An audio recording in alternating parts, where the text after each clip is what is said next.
Hey guys, welcome back to the channel. This is a story about what if Naruto comes back from training strong. Before I start, please support for more amazing content, and do consider subscribing to my channel and share this video with your friends. This is written by Lone Ranger 19 and link in description and support writer. Let's start the video. Konoha is of the strongest of the hidden villages. 10 years ago, a boy by the name of Naruto left with his sensei Jiraiya to go train. However, it was supposed to be a trip for Naruto to train and become stronger. After 3 years they were supposed to return. After the 4th year, Tsunade sent Anbu to search for them only to come out empty-handed in the end. After 2 years they stopped trying. Another 4 year has gone by, and still no sign of those two figures during this period, and the name Naruto was becoming a mere memory for the people of Konoha. Only few people actually remembered that name. The Hokage and Rookie 9 along with a few other people were the only ones who actually remembered who Naruto was. However, on this day, the 10th year, 3rd month and 22nd day after Naruto's departure, an event occurred that changed the course of the ninja world. Help me! The man continued to run as kunais flew after him. The only thing that was on his mind was praying for a savior. Help me! He kept on shouting as he ran through the forest. He looked behind him to make sure that the ninjas were as far as possible. Why me, he thought. I didn't even mean to do anything harmful. As he continued to run, he felt the pain in his legs that came from the fatigue of running for 2 days straight. But he could not stop. If he did, it would for sure kill him because these men wanted him dead for saying what he said. All I said was that he is the strongest ninja in the world, and they got all mad. What's up with these rock ninjas? Why do they care about him? And what gives the right to try to kill me? A man should be allowed to speak his mind in this bloody world. Then all of a sudden, without realizing it, the old man tripped and fell into an open area. He groaned from the pain, but without stopping he tried to get up and continue running. He realized, however, he was surrounded by the 12 ninjas. His mind frantically searched for a way out. There was nothing he could do. The ninjas wanted him dead and they were going to get their wish. He was a peddler after all and knew nothing about fighting. However, for some odd reason, the ninjas were hesitant to attack him. They kept on mumbling something about trespassing and entering somewhere where they shouldn't be and kept on checking behind them for someone to appear. However, the leader of the group, a tall shinobi with a muscular frame and an eye patch, quickly quashed all of these thoughts by saying, "Let's just kill this old man and we will be out in no time. Then he'll learn who the strongest ninja in the world is." The old man shut his eyes just as the ninja was about to throw the kunai. He heard a voice call out, "Hey, you Iwaneens are trespassing and harming an old man under the protection of Konoha. That's punishable by law of the 23rd Treaty of Zegna, and the reward is death for you all." The old man opened his eyes and saw the leader of the rock shinobi have his eyes roll back and he fall down dead. His followers looked around frantically searching for the person that just killed the leader without leaving a mark. They heard the trees rustling behind them. Just as they're about to look, a man appeared in the middle of them. He carried a long black staff with golden tips with a thin black beard. He was dressed in all black, with bandages on his shins and forearms. He had a dark blue scarf around his neck, and he had the tail of it draped down in front of him to his waist. His dark hair was kept up by a blue headband with the symbol of the leaf etched in it. Without waiting for them to react in a fluid motion, he had managed to knock out all 11 people and kill them with a one-handed silent seal. He did this without even breaking a sweat, and it hardly took even a minute. This man had an aura of power emanate from him that could be compared to him. And when he turned to look at the peddler realized to his shock that this savior of his was no more than 18 years old. However, the amount of power that was coming from him was awe-inspiring and not possible for someone so young. The young man walked up to peddler, took out his hand and said, "My name is Konohamaru of Konohagakure. Is there anything I can do to help you, old man?" The peddler sat up and remembered the name Konoha is a recent discussion he heard and said, "I am Nagana, the peddler, and I realize that I have some news for you that could benefit you." Konohamaru gazed at him while scratching his beard. He inquired, "What is this news you wish to tell us that could benefit us?" Nagana replied, "I am a peddler. I gather information and sell it to people who need it. However, since you saved my life, I can repay you for giving some information for free. This information is probably useful for your Hokage only. Basically, there are ninjas for you to worry about that wish I think to harm you." Konohamaru looked at Nagana, and then said, "Tell me everything." Now then Nagana snorted, "Listen, I want a favor first. I want to stay in Konoha until it is safe for me to leave. Until then I'll give you any information you want." Konohamaru thought about it before replying, "Fine, come with me. First I'll take you to the Hokage, then I'll get you settled in. Konoha is very beautiful. Very few hidden villages can even say that they can come close to Konoha in any aspect that has to offer. The villagers are nice, scenery is beautiful, and the atmosphere is gentle, and the ninjas are strong. They were led by an amazing Hokage that always smiled and cared deeply about the welfare of village and wanted only the best for it." However, not many people knew the truth behind the Hokage. Despite giving off a happy image to the public, she was very depressed inside. For a very long time she yearned for the return of the two ninjas she cared about most. As she sat there on her desk stamping her seal on the long list of papers, only two thoughts were on her mind. The first was Naruto and Jiraiya, and the second thing was sake and gambling. She decided that now that she was about to finish all her files, she would head out to the casino to gamble for a bit. Before Shizen noticed, she was gone. Just as she was about to pull on the doorknob to leave, there was a knock. She opened the door to see an old man with lots of gray hair, scraggly beard and colorful eyes. He was wearing an old brown coat. Lots of pockets, his pants were torn and his sandals are very old. He looked extremely tired. Beside him stood Konohamaru, the captain of the famous Konohamaru Corps that consisted of him, Moigi, the medic Nin, Hidan, the genjutsu specialist, and Hyuga Hanabi. They were the best team in Konoha for the last 2 years. Konohamaru was also considered the lead jounin of Konoha along with Sakura and Niji. In terms of fighting ability he was the best Konoha had to offer, and he was probably the next in line to become the Hokage. He however did not want to become one as of yet. He felt that he was not the next in line, rather someone else does deserve to come before him, and for that reason alone, he refused to accept the position. Tsunade-sama, this man has a lot of important things to tell you. Or so he says. Tsunade looked at the old man and said, tell me what you have to say. The Nagana then said, I fear for Konoha. There are 2 people out there that want to possibly cause harm to it, and it is necessary that you guys prepare for them because they are very strong. And I have yet to see people that can even come close to their strengths and make even other hidden villages tremble when they see them. Their names strike fear in the hearts of the Rock Nins and Miss Nin. The Mizukage gave a clear order to anyone who sees them to feel on sight, for even a second delay will lead to their death. Tsunade frowned and thought, who could this be? There are very few people that actually have this type of strength enough to make other villages scared and make the Mizukage give such an order.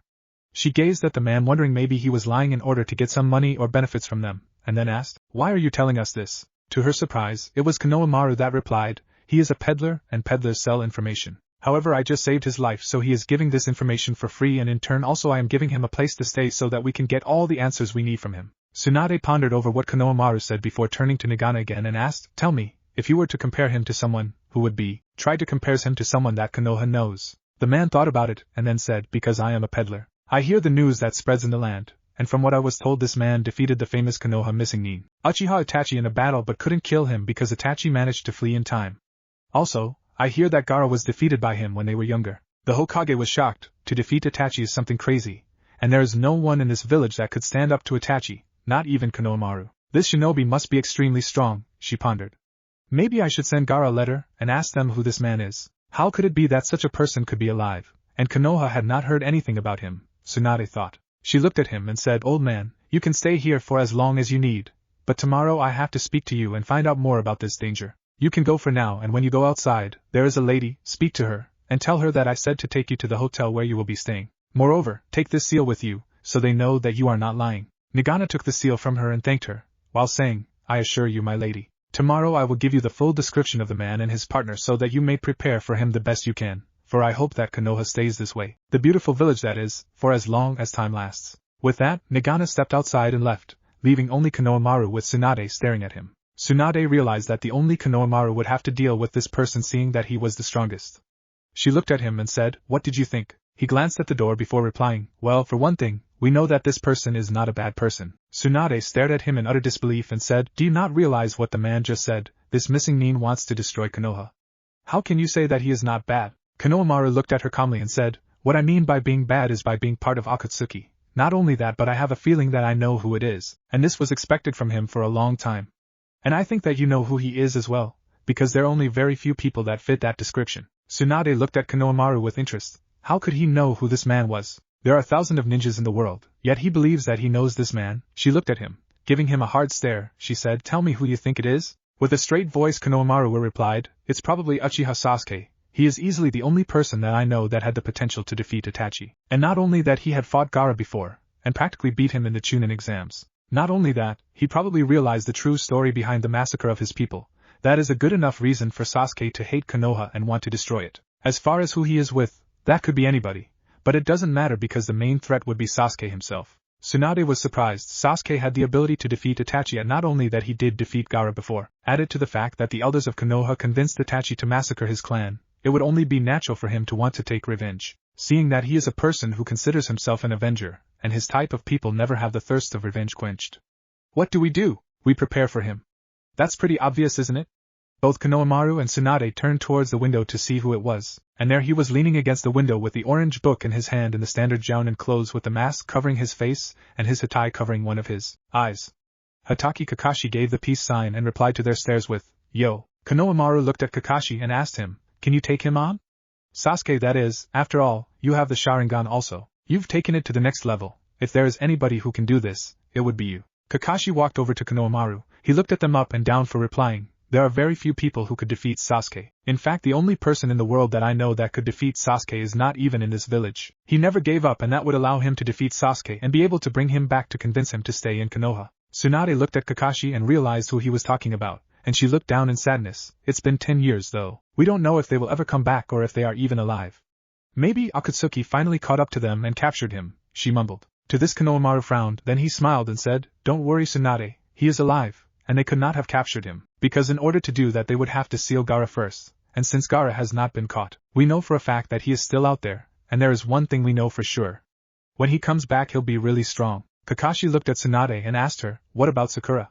"After all, she was trained by you," Tsunade replied. "Even though she realizes that Sasuke is a bad person, and she no longer loves him, I do not think she has the ability to fight. She is good, and she'll probably be on the team to help defeat Sasuke. After all, she is very good medicine, she is as good as me and sometimes even better. However, it's just that she does not have the necessary skills to defeat Sasuke. Not only that, but she still believes that only Naruto could defeat him, and for that reason alone, she continues still to wait for him." "Very well then, well at least I know that Konohamaru and I will be busy for the next little while. I assume Tsunade that means neither of us can be taking any more missions, because we're going to need all the training we can get, in order to prepare for Sasuke the best that we can.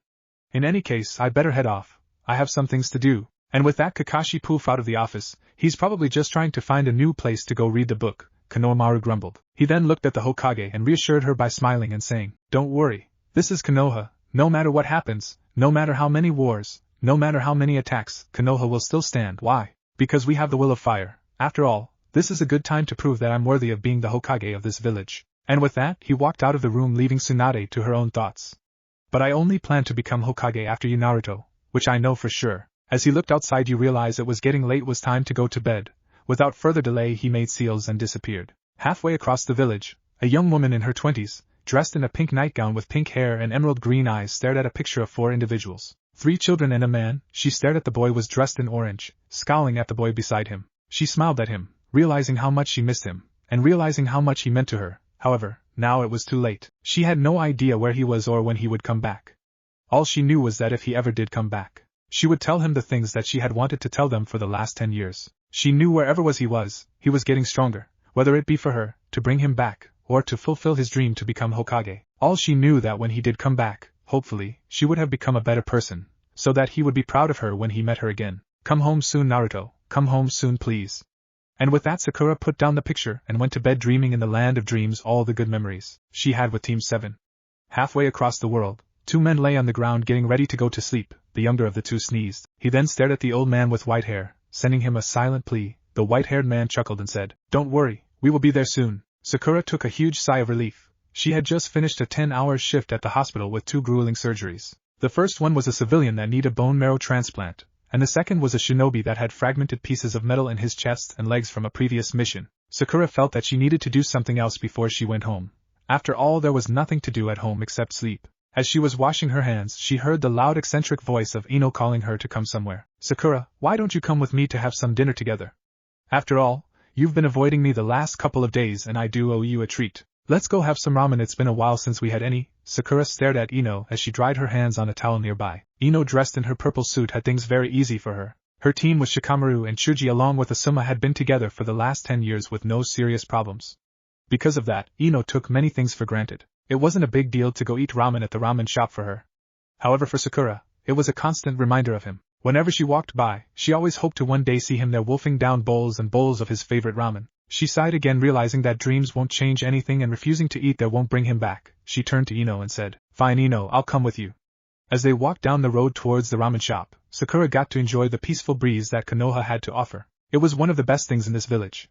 The wind was so peaceful here, as if to reassure her that everything is going to be all right in the end. When they got to the ramen shop, they saw an old man with a nasty jacket with multiple pockets and an old torn-up pant. He looked undecided with what he wanted to buy. "Do you need help, sir?"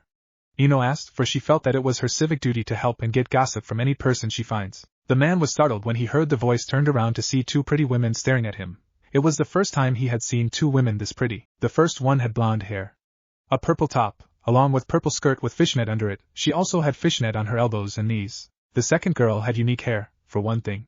It was bright bubblegum pink. She had emerald eyes that showed both a gentle yet strong character. She wore a pink top with a beige skirt that covered her black shorts that came up to her thighs. She also was wearing knee-high black boots and carried a short dagger in the back of her spine. When Nagana managed to untwist his tongue, he said, "My dear young ladies, do you know what is good on this menu in terms of a nourishing meal?" The blonde replied, "Everything on the menu is good, however, you can't go wrong with the miso ramen." Nagana then replied, "My name is Nagana. Would you like to join me for this meal?" Both girls looked at each other and shrugged their shoulders before replying, "I'm Ino, and I'm Sakura," said the blonde girl and the pink girl, respectively. As they sat down and began their meals, both Sakura and Ino found out that Nagana was a peddler from outside and carried very valuable information with him which he had collected. Sakura was itching to ask Nagana whether or not he met Naruto. Ino, noticing that Sakura was biting her bottom lip, knew that Sakura was desperately trying to reach a decision in her mind. Whenever Sakura was in a state of confusion, she would always bite her bottom lip and frown. Ino then turned to the peddler and said, "Excuse me Nagana, but what exactly do you do? Why do you collect information?" Nagana, after swallowing a bite of his ramen before replying, "I collect information all around the world and sell it to other people as a living." Ino then asked them, "Have you met any interesting shinobi in your travels?" Nagana thought about that question for a while. He wondered whether it be worthwhile to talk about this shinobi that wanted to cause harm to Konoha. He figured that he would not want to worry the two young women with such issues. After all, that boy Konohamaru would take of it, he said. He then replied, "There are very few ninjas in this world better and more interesting than the people in Konoha, so if I tell you about them, you would not be interested." Nagana noticed that the pink girl was staring at him intently, as if wanting him to give a different answer, or maybe wanted to ask him a different question, but did not know how to ask it. So Nagana, being a wise one that he felt he was, turned to her and said, "Sakura my dear, tell me, do you have a question you want to ask me?" Sakura looked startled at the fact that Nagana was so forward when he asked the question. How did he know that I wanted to ask a question? Can he read minds? Or was I that obvious?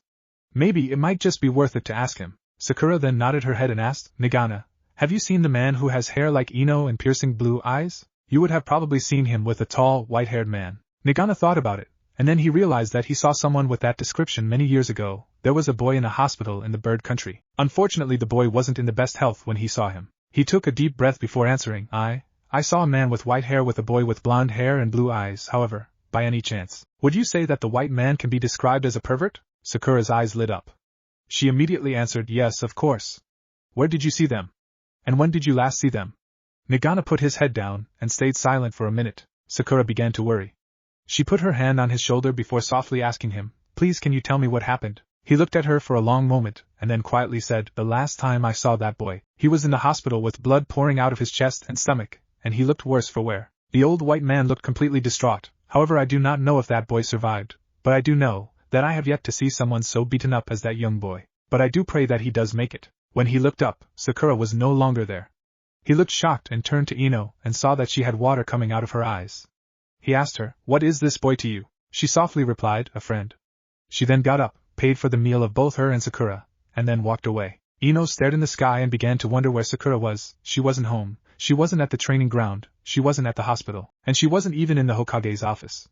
Where could she be? Ino felt bad for Sakura. She did not know how it felt to lose someone close to her, and after all, Shikamaru, Chuji, and Asuma were all still alive. What made it worse is that Naruto was gone for so long, and Sakura never had the chance to apologize to Naruto for bringing upon him that condition which was caused when he tried to bring back Sasuke back for her. Now, Naruto was probably dead somewhere and Jiraiya was too scared to come home to face Tsunade's wrath.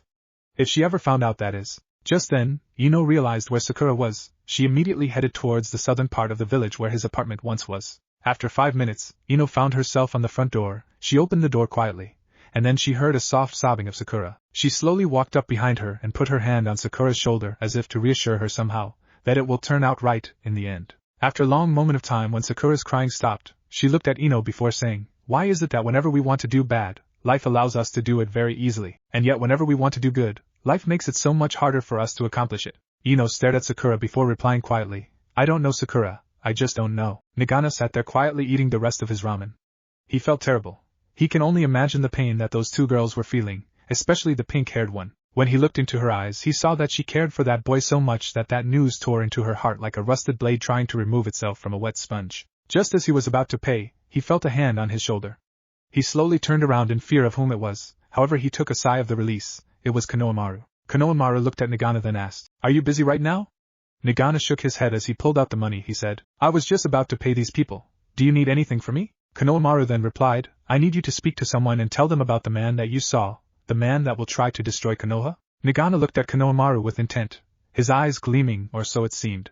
He then said, "Okay, then take me right now." Hatake Kakashi was meditating in the middle of the training ground.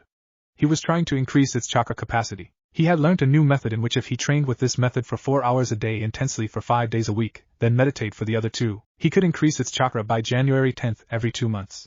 He had been using this method for the last 3 years, and so far, the results were quite pleasing. Kakashi could now use the Sharingan for much longer time, and was much more effective with it. He even managed to upgrade his Sharingan to another level. All of a sudden he felt the presence of 2 individuals behind him. The first was Konohamaru, and the second was probably old man he had met. Kakashi got up, turned around, and smiled at the old man before stating, "It's nice to see you, old man." Nagana looked at him and felt that this person reminded him somewhat of a sly creature, somebody who could cause a lot of damage, while hiding the shadows. Nagana then said, "My name is Nagana and what is yours?" Kakashi then replied, "Hatake Kakashi." Konohamaru then began to speak, "Nagana, I want you to tell us all that you know about this person." Nagana took a deep breath and collected all the information he heard about regarding this shinobi. He then began reciting. He traveled with somebody who is the taller one of them, and that one had a great amount of power. However, the shorter one is unreal. They both wear capes that covers their whole body and they carry hoods that covers their face. It is said that it is almost impossible to hurt them. They are never in the same place twice, and majority of the other hidden villages are either afraid of them or love them. Their names are not known, but what is known is that the shorter one I think is referred to, if I remember correctly, as the Death Wind. Kakashi thought about it. He felt that it could not have been Sasuke. For one thing, Sasuke is not a person who likes to be loved by people nor do things that make people love him. Not only that, Sasuke hardly ever teams up with people. It could be that, somehow, for some reason, that Sasuke is traveling with Orochimaru, but that would not explain the title that this man was given. Sasuke isn't a wind type. He is a lightning and fire elemental user. Whoever this person is, he must be very strong when it comes to the uses of wind, and because of that fact, he must be a very good combat fighter. Kakashi turned towards Konohamaru, but before he could say anything, he knew that Konohamaru already figured out that this person may not be Sasuke. Konohamaru looked at Kakashi and said, "This is a very big problem. For one thing, if this person is a wind, either you nor I could take him. I am an earth elemental person and you are a lightning elemental person. And even though you do know fire techniques, it would not be enough to take a person who seems to be an expert when it comes to the wind." Kakashi shrugged his shoulders and looked at the old man and asked, "Nagana, did you ever see the face of this man? Or his friend, did you get at least a glimpse of them? It would be enough for us to know who exactly we are up against." Nagana thought about it for a long time, then he replied by saying, "The only thing I remember from him, and it wasn't even me who saw him, or rather, someone else told me, was that the younger man had light eyes, whether they were blue, green, brown, or yellow, I have no idea." "I'm sorry, could not have been more help." Just as Konohamaru was about to ask another question, he saw in the sky a hawk with a yellow ribbon attached to his right talon. He looked at Kakashi, who then nodded to him and said, "Let's go, we cannot keep the Hokage waiting." Konohamaru then turned to Nagana and said, "Nagana, we have to leave right now, so you can go wherever you would like and we will meet up with you later on today, if not tomorrow." And with that, both shinobi left to go see what the Hokage wanted. Tsunade sat at her desk thinking about the impending danger towards the village. Who could this person be, she thought? Was it really Sasuke? She knew that Sasuke was not yet taken over by Orochimaru, because if he had been, then Konoha would not last. For combining those two geniuses together would only create something that may be the something that only the Yondaime could handle. Thinking about the Yondaime caused Tsunade's mind to wander off to his son, Naruto. She had always wanted to tell him who his father was. She knew that he would be happy when he found out. After all, the Yondaime was a hero to this village. Trained by Jiraiya, he destroyed the enemies of Konoha. With his famous jutsu, Hirishin no Jutsu, there were very few people who could match up to him. Even Orochimaru seemed weak before him. Yet Jiraiya felt that if anybody could surpass the Yondaime, it would be his son Naruto, and because of that they left to go train. After all, he mastered his father's technique, the famous Rasengan, in just 1 week. Shaking her head, Tsunade realized that she had more important things to deal with, for example, Sasuke. She knew that he would come. When she found out what the council did regarding the Uchiha clan, she was furious. How could the third Hokage even agree to this? Women, children were killed in cold blood by a young boy of his clan, Uchiha Itachi, who was ordered to do so by the elders of this village. She could never forgive the counselors for that, no matter what the justification. It does not give them the right to allow the killing the innocent women and children of the world, especially from their own village. Just as she was about to leave, she heard a knock at the door. Maybe it was Konohamaru asking for something.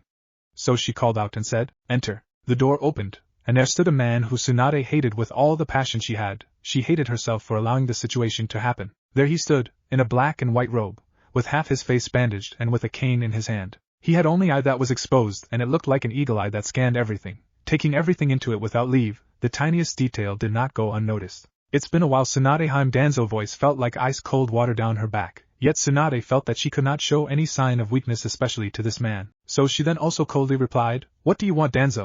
My Tsunadeheim, there is no need to take that tone with me. After all, I'm here to inquire about the danger that is about to occur near Konoha. I hear that there is a very dangerous man that is about to approach Konoha." Tsunade looked startled, but then composed her features quickly. She then calmly replied, "There is no need for you to worry, Danzo, for I have the lead Jounin Konohamaru and Sharingan Kakashi on the situation. They will deal with the intruder when he arrives." Danzo looked at her, analyzing her before saying, "I'm afraid that's not what I think is going to happen. The council feels that it is necessary for someone else, a stronger hand rather, take hold of the situation." Tsunade looked shocked. "And when did the council decide this?" Tsunade demanded. "Right now." Tsunade turned to the door to see the two elders of Konoha, Hamura and Koharu.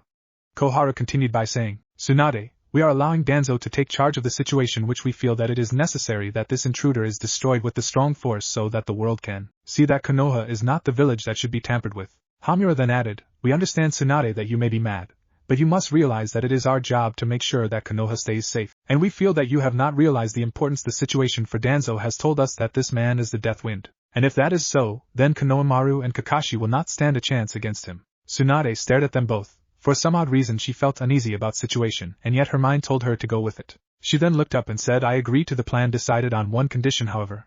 I want 5 of my men to be there present as backup just in case anything happens." Koharu readily agreed, "It is fine with us.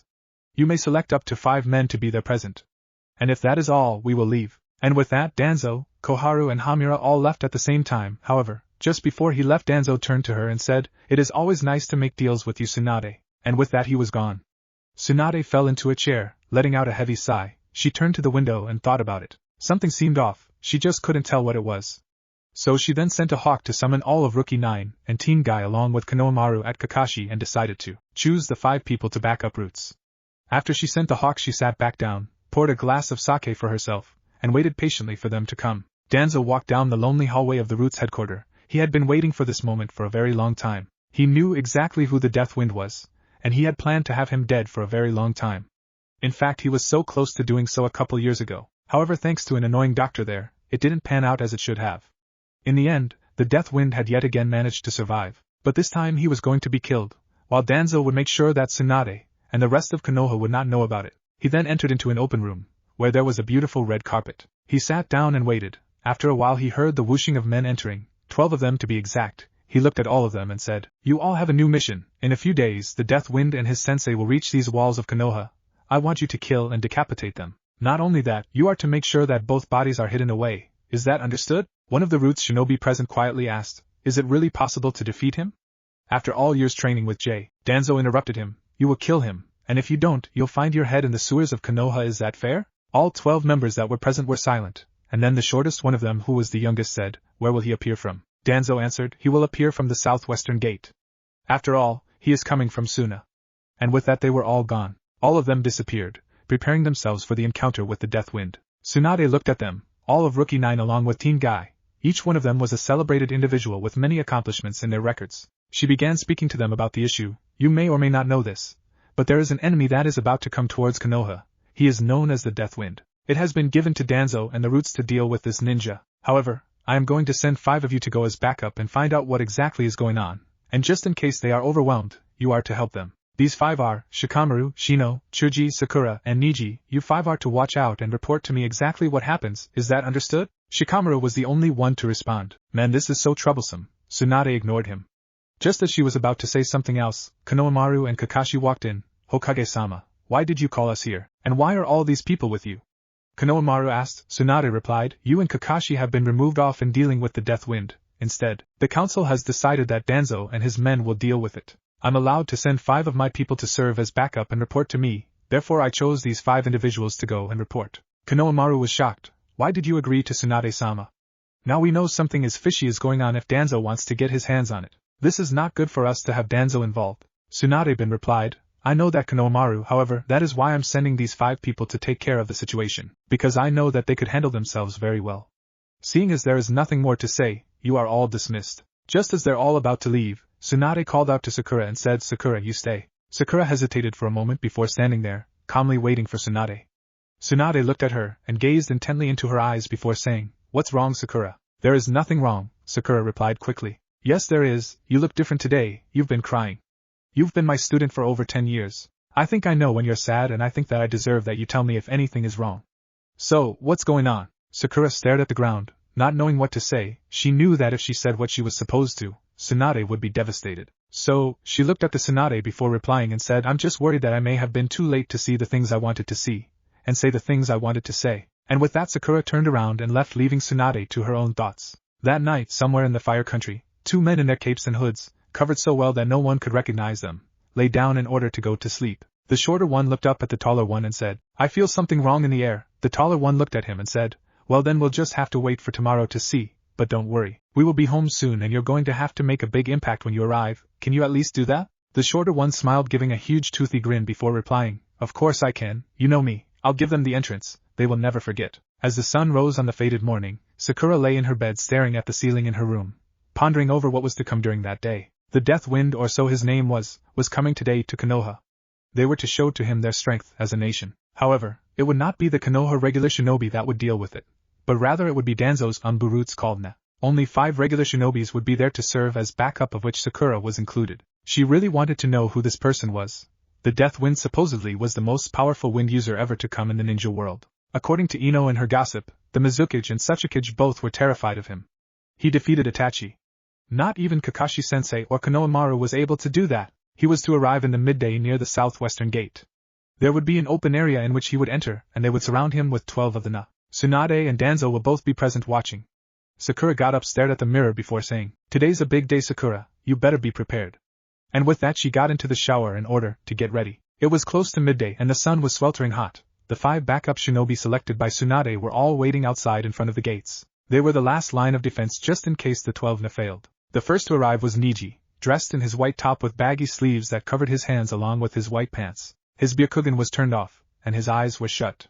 For those who did not know him, it seemed like he was uninterested in the world around him and was probably sleeping. However, Niji could have mentioned all the details in the area, around the area, behind the area, and even under him. Nothing ever escaped his eye. The next to show was Shino, very quiet. He was dressed in layers with a gray jacket with a hood that covered his hair and a collar that covered half his face, leaving only his sunglasses visible. He wore a black pants with bandages on both sides of his thighs. Next to appear was Chuji. In his red armor he was munching happily on a bag of chips. Though he wasn't as fat as he was before, he still was big, but all that was 100% pure hard muscles. Next to come right after him was Shikamaru, dressed in the standard jounin outfit. Smoking a cigarette, he took a long drag before muttering to himself, man, why am I even here? This job is so troublesome. Sakura was last to appear. She was in her standard pink and beige outfit.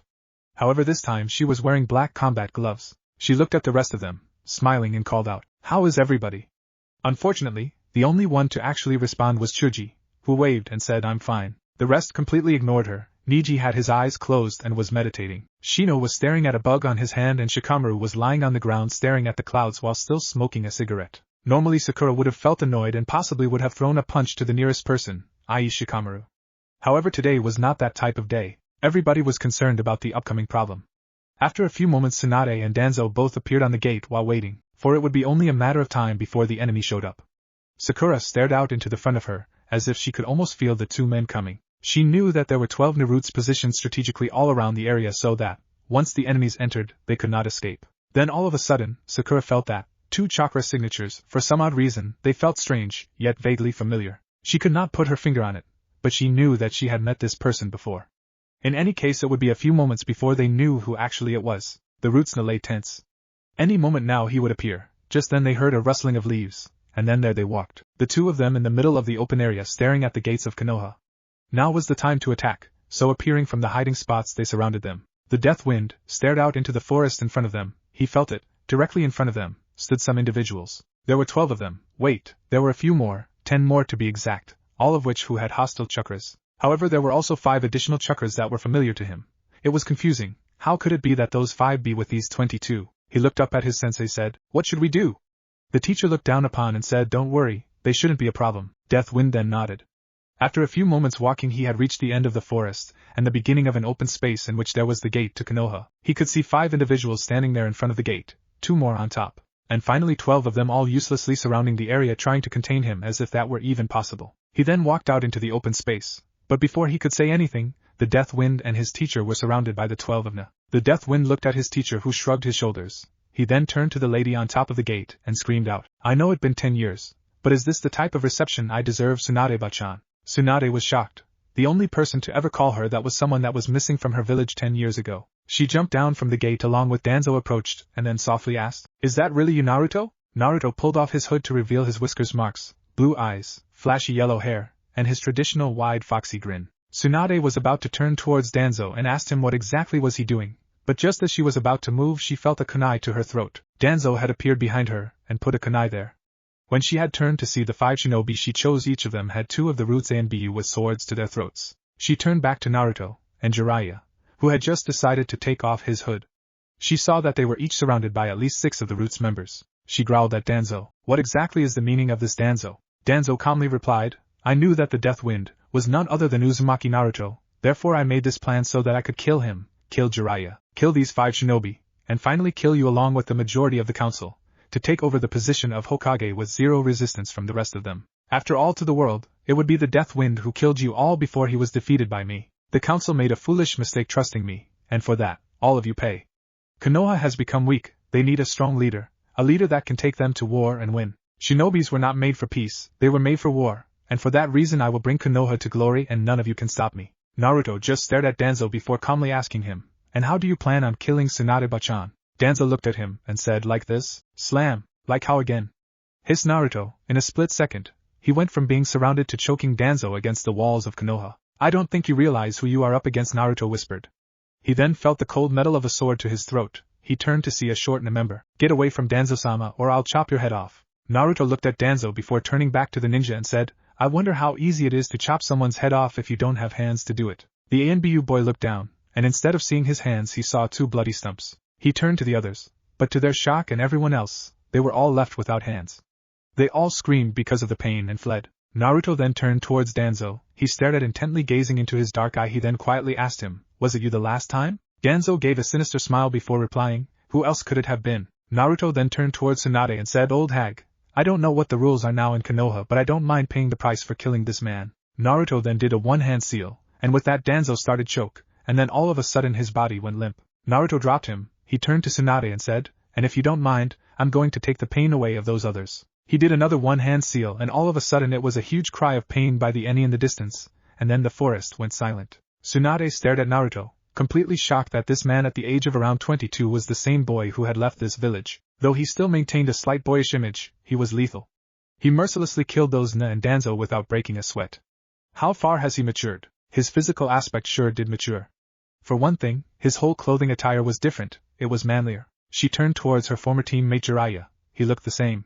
He was wearing the same old hermit clothes and still carried the same perverted thoughts. She turned to him and asked, "How much?" Jiraiya smiled. "If you mean by his progress, then he is strong, very strong. Maybe he could give his father a run for his money." Tsunade then replied, "Is he stronger than you?" Jiraiya paused before replying, "Even though I have years of experience over him, he is much more skilled than I am. We sparred many times. However, ever since I showed him my master technique, he is something crazy." They both then turned to Naruto, who was at that moment about to approach them. "But you know what?" Jiraiya continued, "There are still people out there who are stronger, and he knows that. That is why he won't stop training till he beats them." Tsunade nodded before addressing both of them. "Welcome home, you guys, welcome home." To this Naruto grinned and said, "You know, Erosenin, this wasn't the entrance I had planned, but you know what? I don't mind it at all." Sakura was shocked. Her mind wasn't even functioning properly. Here in front of her, the Death Wind was none other than the teammate who was supposed to be dead according to the peddler. And yet here he was, Naruto, looking so much more different than he was before. He was wearing black pants which had orange and white bandages around his shins. He had a black t-shirt with fishnet on his forearms that was also bandaged in red and white. He had a black headband, which had thick orange thread that had the Konoha leaf sewn into it.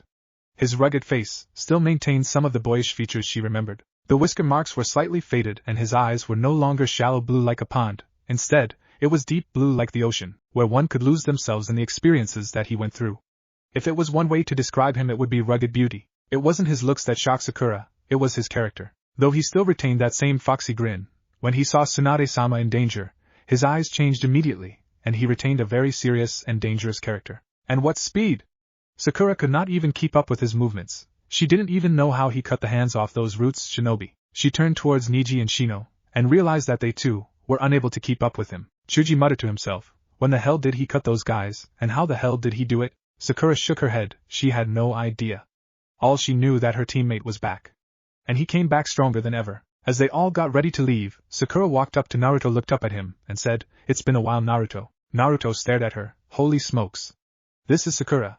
He always knew that she would grow up to become someone pretty, but this was something else. Her eyes gave the sense of rose-like characteristics.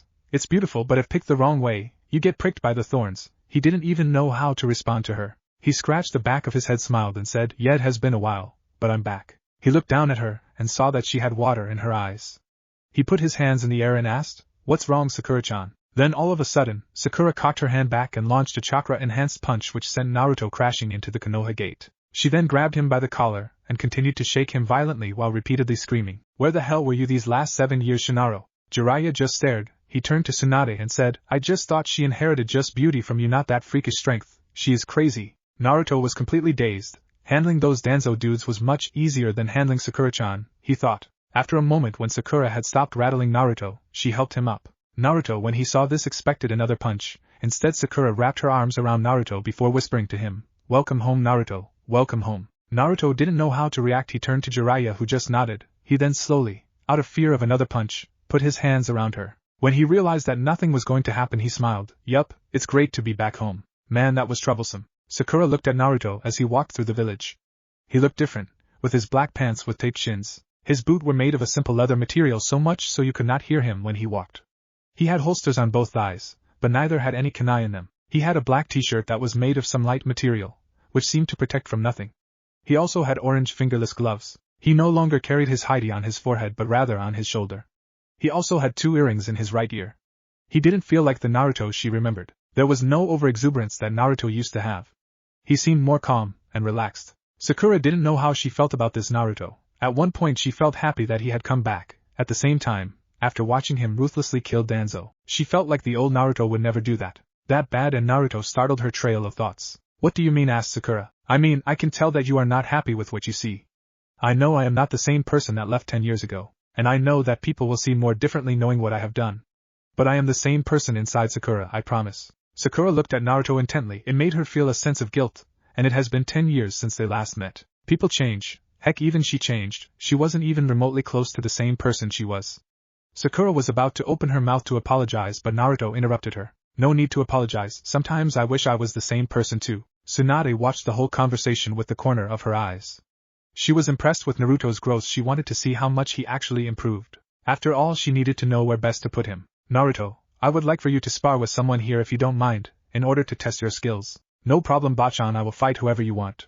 Just tell Kakashi-sensei he is going to have to go all out, if he wants to make it interesting."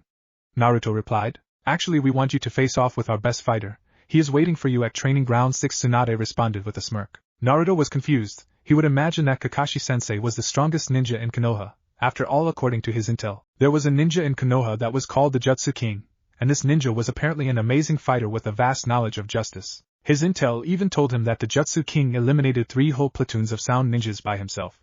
Naruto was very interested in knowing who the Jutsu King was. It couldn't have been Neji. He was a taijutsu specialist. It could not be Shikamaru, and he doesn't seem motivated enough to train for that much. As Naruto continued deep in thought, Tsunade turned her attention from him to Jiraiya. "So why are you back in now? Why did you wait so long?" she asked him.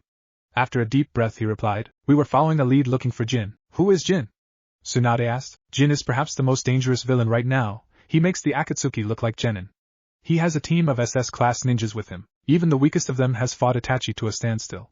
That's how strong they are." Also added a new addition to their team, Uchiha Sasuke. "Sasuke!" Tsunade exclaimed. "Yes, Sasuke," Jiraiya continued. "He joined them 3 years ago, after he killed Orochimaru." Naruto and Sasuke exchanged their opinions on the matter when Naruto found out that Sasuke had intention of joining Jin. Naruto hopes that if he defeats all of Jin's team, Sasuke will come to his senses. But he does have one more mission before he goes after them. "What mission is that?" Tsunade further questioned. Naruto has found out that the Akatsuki has found a new method of extracting the Bija. This new process allows them to extract it in 2 days and leaves the Jinchuriki a dead shell with no hope of revival. What makes matters worse is that they do not have to go in order. They extract from any Jinchuriki at any time. Tsunade was shocked. If Akatsuki extract the Biju, then they could make a weapon that would make them virtually impossible. And because any Jinchuriki can be extracted, there would be no way to predict where they would be next. The rest of the walk was in silence. Sakura was deep in thought about how people change. Naruto was trying to predict who he would spar with. Tsunade was worrying about the Akatsuki, as well as Jin, and Jiraiya was daydreaming about the potential research he could do here in Konoha, all the while silently giggling. Before long they reached the training area and standing there was a man cloaked in green with a hood. Naruto noticed his pants were dark, and he emitted a unique type of chakra, but he felt familiar, like someone he knew from the past. "What's your name?" asked Naruto. There was a stillness, and before anyone could say anything, the hooded ninja sprinted forward and had his kunai clash with Naruto's kunai. As they stood at a standstill, Naruto noticed that this shinobi was strong, not as strong as he was but still very impressive. Naruto then twisted his kunai and grabbed the ninja's outstretched arm and twisted him, and as the ninja twisted with the momentum, Naruto kicked him in the chest and sent him traveling, but the ninja managed to recover with a backflip. The ninja then lunged at Naruto and began a hand-to-hand combat. Though to the common eye it looked like a blur, to those watching like Sakura, Tsunade, and Jiraiya this was an impressive show of taijutsu from both men. "Unbelievable!" Tsunade exclaimed. "Yes, I am very impressed with your jutsu, king. Even though Naruto is holding back it still is very impressive. Very few have kept up with him even at this state," Jiraiya replied. And as if right on cue, Naruto sent the king flying with a punch to the face. The king, however, got up, wiped the blood from the corner of his mouth. He then proceeded to make a flurry of hand seals and then tapped the ground with his right foot, and did not move. Naruto was hesitant. He knew a jutsu was activated, he felt it, but he couldn't tell what it was because unlike regular shinobi, this king used silent incantation. Silent incantation can only be done by high-level ninjas like himself. They only need to whisper the jutsu, though not full-powered. It doesn't let the enemy know what jutsu you know and therefore very difficult to predict. Naruto took a cautious first step, and just as he did he felt the ground change and leapt into the air, which was a good thing because if he didn't his foot would have been impaled from a 3-inch spike from the ground. As Naruto landed again, he felt the ground change again, and Naruto was forced to avoid those spikes, but each time he made contact with the ground a spike would appear. It was a very impressive jutsu because it was impossible to avoid the ground forever, but Naruto was known for doing the impossible. As Naruto was about to come down from another leap he didn't land on the ground, but to everyone's shock he hovered over the ground by 2 inches. "How is that possible?" Tsunade was stunned. "Well, what did you expect? He is called Death Wind. He completely mastered the wind element. I mean completely mastered it. The same way people release chakra, Naruto can release his wind element from his tenketsu, which allows him to hover, and even fly. Fly. How is that possible?" Ino screamed as she entered the training ground. As Tsunade looked at Ino, she saw other shinobi enter the training ground to watch this spar. Ino, Chuji, Shikamaru albeit reluctantly, Niji, Tenten, Rock Lee, Hidan, Moegi, Kiba, Shino, and Hinata amongst others all gathered around to see this fight. But none of this mattered to the two young men facing off. Naruto without waiting flew towards the king with a chakra-enhanced punch only to have the king dodge it and shoot fireballs at Naruto. As Naruto avoided those he then grabbed the king and flew in the air all the while, engaging in another melee in close combat. This time however the king punched Naruto down. As Naruto got up he immediately did a quick hand seal and the king tensed up. Then Naruto rushed at him and threw a right-handed punch. Instead of blocking it with his left hand he moved his right hand to block it only to eat the punch square in the face. Naruto then continued to beat down on the king and surprisingly he kept on using the wrong leg or hand to block. "What's going on? The king could have easily blocked those hits, why is he using the wrong arm?" Hidan asked. Before Jiraiya could reply Niji answered, "Genjutsu. Naruto put him in a genjutsu." "He is right," continued Jiraiya. "Naruto's genjutsu confuses the nerves and muscles and makes the user use the opposite body part." Everyone there was impressed. Genjutsu was considered Naruto's greatest weakness. They could only imagine how much stronger he is. The king by now knew he was in a genjutsu and proceeded to break it. He then opened his right hand and then the tips of his fingers glowed with chakra. As he closed his fist all the chakra merged into his hand and engulfed his fist. There was a low whistling of power emitting from it. As Naruto saw that, he opened his palm and his trademark Rasengan began to form. However, unlike previous ones, this one was dark blue. There was a moment of standstill where both men acknowledged each other's strength. Then in an instant they both lunged at each other, and when both the chakra fist and Rasengan met there was a blinding flash of white light. After the dust settled there stood Naruto in front of the king of Jutsu, with his hooded cloak lost in the wind. The Jutsu king smiled as Naruto was shocked, and then cracked a huge smile and yelled, "You! I know I am rusty, hopefully I can shake it off and make the next few chapters better. Feel free leave comments and suggestions, I'm open to both. Cheers, you!" yelled Naruto, as he realized that the masked Jutsu king was none other than Konohamaru.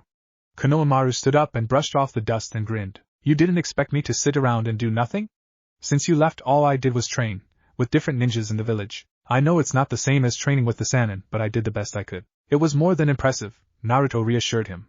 In fact, Naruto was quite impressed with Konohamaru's growth. He didn't expect him to grow so quickly, even though it had been 10 years. He was thrilled that Konohamaru made such huge leaps. In fact, Naruto thought this could help him in his mission.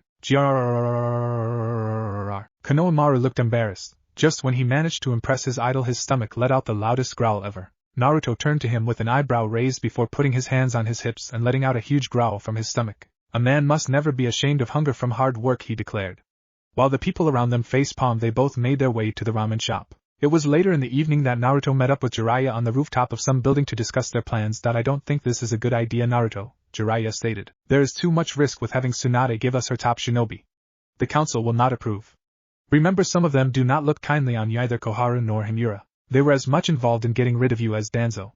Even if one scratch were to come on their ninjas, they would blame us. What other choice do we have?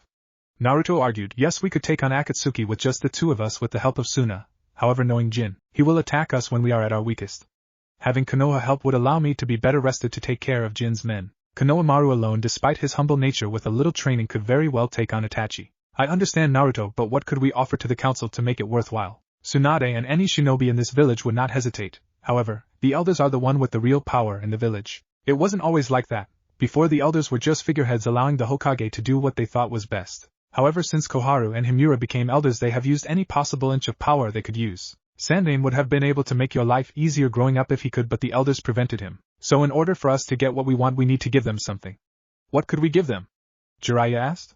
Naruto thought for a bit before he smirked and said, I got just the thing. Uzumaki Naruto wishes to address the elders and the council, Tsunade announced. Naruto walked into the center of the council, and looked at all of them. There sat the head of all the key clans, Naruhina, Akimichi, Aburame, and few others. He knew that what he had to offer was important to all of them. Remembering the lesson that Jiraiya gave called, How to Act Like You Give a Damn to Get What You Want, he took a deep breath and began. Dear respected council and elders, you know who I am. My name is Uzumaki Naruto. I have been a Konoha for the past 11 years. During that time, I was critical in preventing the Sound invasion, and traveled around the world protecting Konoha from potential threats. My mentor Jiraiya and I have continued our service in protecting Konoha, and we wish to continue it. As you know, Akatsuki has intention of extracting the Bijou from the Jinchuriki, and we have found out that they can do so without going in a specific order. If they manage to extract even half of them, then they would be able to create a powerful weapon that would be very difficult to stop. This is why we are requesting a handful of Konoha shinobi to help us eradicate the Akatsuki. A 4-person team would be greatly beneficial to help eliminate them. Most of the council was quiet, and by the looks of it were willing to lean towards helping him. However, he saw Koharu lean towards him before saying, I didn't know a man who was able to eliminate 78 elite members of the Kumo village have trouble with 10 men. Jiraiya frowned. That mission which Naruto and he did was a covert mission which no one knew, that prevented an assassination attempt on Tsunade. Realizing this, he made eye contact with Naruto, who also came to the same conclusion. That mission was covert in order to prevent their attempt on the life of our Hokage. The only other person was a lone survivor who was told to pass that message to their master. Naruto smirked. Tsunade at first showed a flicker of surprise before breaking out into a huge grin. I would like to take this time to address an issue that seems to be of significance based on the information we have just received. As Tsunade continued her speech, she noticed that quite a few clan heads just realized the implication of what Koharu said, and the information they heard. Koharu and Himura have been in power of the position of the elder for some time. As a result, they have been more involved than most traditional elders. Though that is in their rights, they have violated multiple codes. Perhaps the most severe is an attempt on the life of the Hokage, which we now know based on the recollection we have heard. As a result, I am calling a vote to have them immediately terminated and henceforth banned from Konoha to live the rest of their lives in the outskirts of the Fire Country. All in favor? And before either elder could open their mouth to complain, a unanimous vote took place. The elders were stunned, and again before they could protest, Fori and Bu came and took them away. As soon as drama settled, Tsunade looked at her council before beginning. Now, with an absence of elders, all power rests with the Hokage, with the consultation of the council. Now, as Hokage with my first ability to pass laws, I hereby announce the commencing of the mission of Operation Eliminate Akatsuki. All opposed, please say now. There was silence as Tsunade turned to Jiraiya and Naruto, both who were grinning, and gave her final order before closing the meeting. Assemble your team. Naruto was thrilled. He finally was able to assemble his team. As he sat with Jiraiya, they pored over the profiles of all the ninjas in Konoha. There were too many to begin with. They needed to make a perfect team. They were allowed 5 members of Konoha, along with Naruto. This would make a strong team of 6, enough to beat the 9 members of Akatsuki, and the 5 SS team that run with Jin. Naruto, are you listening? Jiraiya interrupted Naruto's thoughts. We need a fighting medic. Well, what are our options?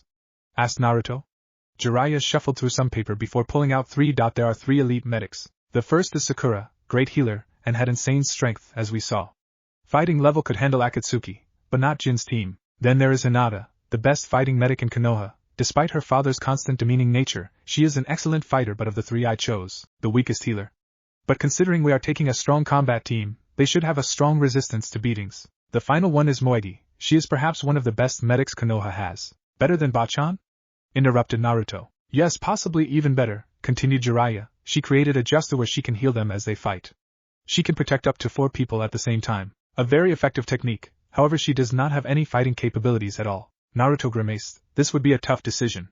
He took a deep breath before deciding on his choice. Hinata. Jiraiya smiled. It was a good choice. If they wanted to stop Jin, they couldn't play it safe. They needed to go on the offensive. Now who do you want to pick next? I will pick 2 and you will pick 2 now. Jiraiya stated. You go first, Ero-sensei, Naruto replied. Well, considering that I will not be there, began Jiraiya. Kakashi is obvious choice. He is an all-round ninja, and with his Sharingan he can negate some tough justice. Also he will be able to keep everyone in check. Also my next choice would be Konohamaru. We both saw how effective he is. He has a good repertoire of jutsus, and he could cause some serious damage to not only Akatsuki but Jin's team. Naruto smiled. He wanted to pick Konohamaru as well. He knew with a little bit of extra training he could be an absolute lethal ninja. He thought about it before choosing his 2 choices. My first choice would be Shikamaru. His ability to create plans and strategies is the best we have ever seen. My next choice would be Shino. His bugs would work on different levels for us, and based on his profile he has a wide range of genjustice which he acquired from his sensei Kurenai. Hinata, Konohamaru, Kakashi, Shino, Shikamaru, and Naruto. This was an impressive team, Naruto thought. He truly felt that they could eliminate Akatsuki with ease. As far as Jin was concerned, Naruto would deal with him later. This team would be perfect. Naruto got up from the table, stretched his limbs and headed for the door. Where are you going? Asked Jiraiya. To grab some ramen, replied Naruto. We should begin packing. We leave tomorrow at sunrise. And with that Naruto was out the door. Jiraiya sighed. This mission was going to last at least 6 months. Eliminating Akatsuki won't be easy. Their leader Pain was extremely strong, and they had 8 other impressive members which include Itachi. What shocked Jiraiya was that Sasuke and Itachi have not clashed in over 2 years.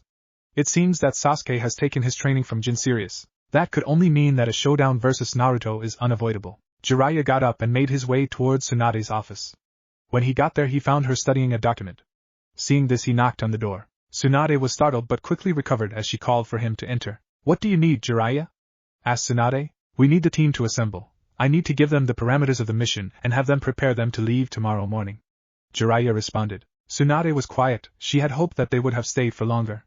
It was hardly a few days and they were leaving tomorrow. As she opened her mouth to complain, Jiraiya interrupted her. We will be back, I promise. Naruto wants to settle back in Konoha, that I know for sure. Once this mission is done, we will be back for good. Jiraiya reassured Tsunade. Tsunade smiled and asked, who did you choose? Konohamaru, Shino, Shikamaru, and Hinata were all standing in front of Tsunade's office. She studied them before she began her mission statement. Your mission, if you choose to accept, is to aid and support Uzumaki Naruto in his operation of eliminating Akatsuki. The length of the mission is a minimum of 8 months with an extension that would remain until mission is completed. The success in the mission requires the elimination of all 9 members of Akatsuki. The members are Kakazu, Hidan, Kisame, Itachi, Sasori, Deidara, Konan, Tobi, and Pain. This is an official S-rank mission. Mission pay will divide it into 2 deposits. One for accepting the mission, the other once the mission is completed. Do you accept? I accept. I accept. I accept. I accept. And I accept, Kakashi said from the window ledge. Shizen turned to him and asked how long he was there for. Around the same time Jiraiya-sensei showed up, he replied. They turned towards the other side of the room where Jiraiya flickered into the room. Now that you have all accepted, you have till tomorrow morning to pack up and meet at the front gate. You are dismissed. With that, all 5 shinobi left to go their own way to get ready. With that, Jiraiya turned to Tsunade and said, let the games begin. Shino and Shikamaru walked side by side as they made their way to their apartment. Shikamaru was the only one who didn't care about Shino's bugs. Shino also didn't care if Shikamaru slept most of the day away. They both had a live and let live policy, and it worked just fine. As they were reaching their apartment, Shikamaru turned to Shino and asked, what do you think about all of this? Shino thought for a moment, before replying, this situation is quite peculiar. Naruto could have asked for help anytime, yet he chooses now to request it. Furthermore, we believe Naruto is quite strong, and defeating Akatsuki should not have been a challenge over the course of a 10-year period. Why is it that he did not even defeat even one of them? All of these beg the question, what was Naruto doing during this time? Shikamaru smiled. These were the exact things bothering him. Naruto was strong, very strong. When he was fighting Konohamaru, he was using only his basic chakra. He hardly used any secondary chakra which most high-level shinobi have. He didn't want to doubt Naruto, but for the sake of the team's survival, there needed to answers to these questions. They walked the rest of the way in silence. When they got to their apartment, they both immediately went to their rooms and began preparation. Shino packed spare clothes, night gear, and emergency kits for any situation. He also stored chakra pills, as well as scrolls for his training. As he continued his packing, he went into his walk-in closet where his Kikai bugs lived. He had raised 3 types of bugs: scouting, combat, and healing. He disrobed and walked into the closet and allowed the bugs to find home within him. He felt their presence, and with that he began to clothe himself again. He then began sealing food for his bugs into a thick scroll. Each bug type enjoyed different types of food for optimal performance, and Shino knew he couldn't cut any corners with this mission. Shikamaru looked at his supplies laid out on his bed. He had his standard supplies of kunais and shurikens. He also added spare clothes and a few blank scrolls for strategizing, and he included soldier pills and other medical ointments. He then went into his drawer and pulled out 2 obsidian trench knives. They were gifts from Asuma, who retired from active duty when his daughter was born. They helped Shikamaru significantly in some tough spots. He grabbed the trench knives and placed them in the pouch attached to his belt at the base of his back. He had spent close to 2 hours getting his things in order, and there was only a few hours left till dawn. He had all extra gear sealed in scrolls, and had all his scrolls packed in a back pouch. He was wearing a green jounin jacket, along with a black long-sleeved shirt paired with matching pants. His sandals were standard black jounin. He also had green-lined mesh armor on his wrists and ankles. He sewed his headband on his shoulder. His trench knives were in 2 pouches each strapped to his hips. As he walked out of his room he saw that Shino was ready to go as well. Shino was in a one-piece gray suit with his jounin vest on. His sandals were high-topped, and black as well.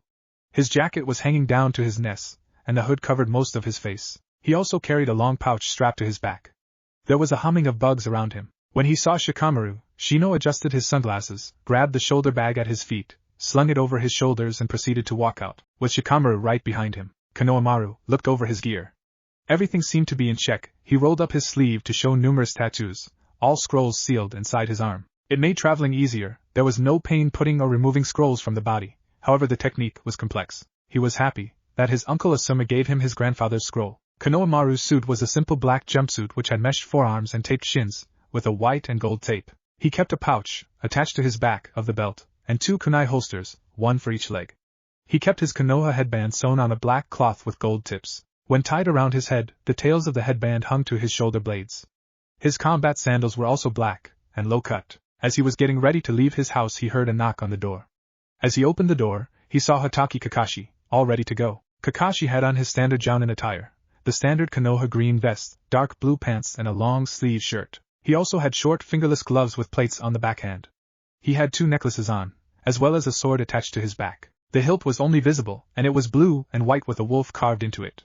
He had his backpack slung over his right shoulder. "Yo," was the only thing Kakashi said when Konohamaru answered the door. "Let's go, all I have to do is lock up," replied Konohamaru as he exited his apartment. As they walked through the streets of Konoha they both knew that this mission would change everything. Konohagakure has never in its history ever led an offensive attack against any ninja group. If successful this would change the balance of power, and cause other shinobi nations to come at them with a vengeance. They needed to make sure nothing is revealed in this mission, and to keep everything covert. Also they both knew that questions would arise from these missions as they progressed.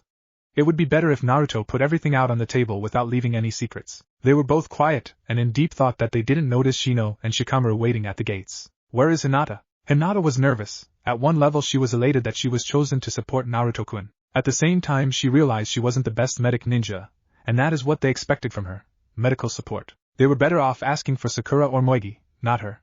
Then there was the fact that Naruto-kun chose her. Yes, it had been 10 years since she last saw him, and she thought that it was just a crush she had when she admired his strength. However, watching him spar with Konohamaru brought back all the feelings she had. She wasn't going to let an opportunity like this pass her by. Yes, she liked him, but she would not become a crazy fangirl like the girls that used to chase after Sasuke. She would use this mission to become his friend, and if it's meant to be, it will happen. As she continued to pack she heard a knock on her door. She immediately got up, assuming it was her father. She didn't tell him that she was leaving. Despite all that had happened, there was still a frigid relationship between the two where each of them avoided the other. As she opened her door, she saw that it wasn't her father but both Sakura and Moegi. "Sakura-san, Moegi-san, what are you doing here?" asked Hinata, genuinely surprised. "Well," Sakura began, "we know that you are going on that mission with Naruto, and we wanted to wish you good luck." "Thank you both," Hinata replied. "There is also something else," continued Sakura, who nodded to Moegi before she continued. "We would like to give you some jutsus, used for healing." With that Sakura pulled out 4 scrolls and handed them to Hinata before smiling and saying, "Take care of the boys and bring them back." She gave Hinata a long hug, before leaving Moegi alone with her. Moegi smiled and gave Hinata 1 scroll. "It's my personal jutsu, the ultimate healing jutsu. I know that people don't usually share this, but I need you to keep Konohamaru safe. Keep them all safe." Hinata was shocked. This jutsu was one of the best healing jutsus created. Hinata saw that Moegi was blushing, walked up to her and gave her a huge hug. "Thank you, Moegi-san, I promise to keep them safe." "All of them." Moegi quickly brushed away a tear before saying goodbye. Hinata was alone in her room again. She knew that she only had an hour before her father woke up. She quickly put the scrolls in her bag. Aside from necessities, it was filled with medical supplies and scrolls. She was going to take this mission very serious. She walked over to the mirror to make sure everything was fine. She had on a loose-fitting, lavender and cream hooded jacket with lavender cuffs over mesh armor. She also wore navy blue pants and black, low-heeled sandals. She kept her forehead protector around her neck with the wrap colored black. She grabbed her backpack and proceeded to leave her residence quietly. Just as she was outside of the Hyuga compound, she heard Niji's voice saying, "Good luck, Hinata." She smiled and waved at him before she continued toward the main gates. It wasn't long before she got there. She heard Shikamaru ask Kakashi-sensei where she was. At that point she replied, "I am right here, sorry for taking so long." Shikamaru shook his head, "Don't worry, we all just got here. It shouldn't be too long before Naruto shows up." And with a puff of smoke, Naruto appeared at the front gates with his clothing different from before.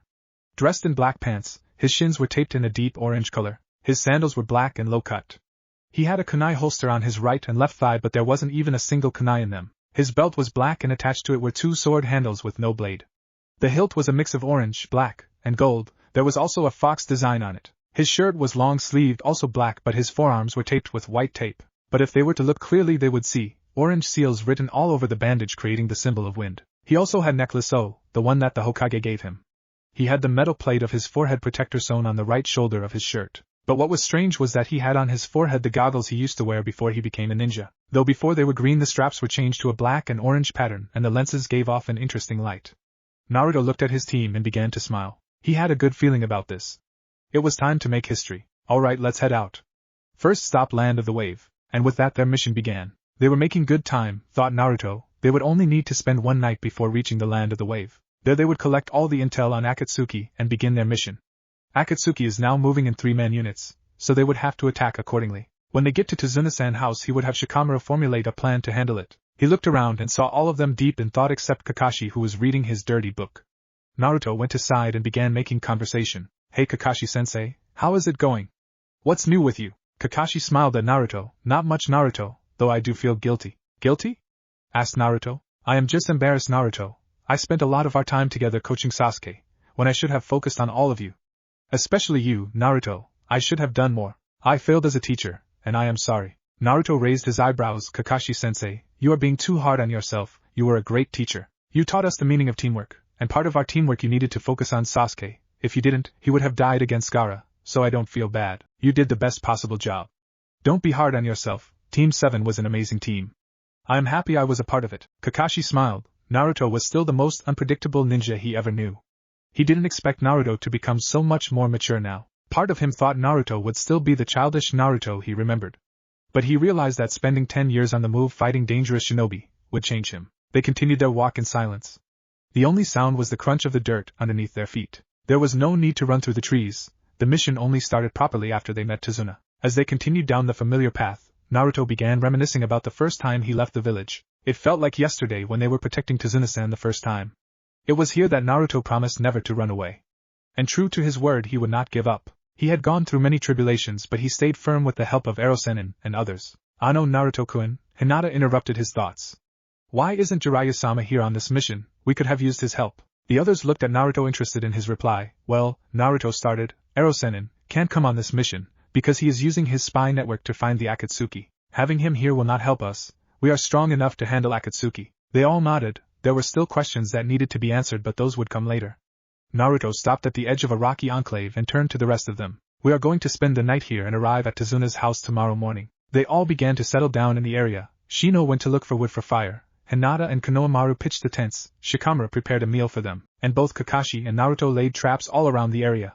As they got settled down and ate their meal, very little was said.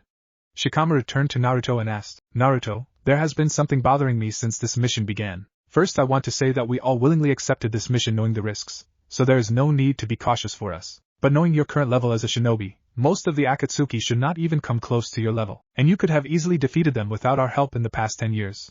So my question is, why a team? Why us? And what were you doing the past 10 years then?" Konohamaru shifted uncomfortably in his seat. He too had the same concerns, but he trusted Naruto. There must have been a reason for this. Naruto studied them all, before responding. "I promise to answer these questions, but it's going to take some time. There has been so many things that happened to me, and I will tell you. I just need you to trust me. I do need you guys, and there is more to this mission than just Akatsuki. I promise I will tell you. Hinata gazed into Naruto's eyes and saw the pain. She spoke softly. We understand, Naruto-kun. Just tell us a little starting from the beginning. Naruto nodded and stared into the fire as he began his tale. Flashback. The forest was filled with chatter of animals and the chirping of birds.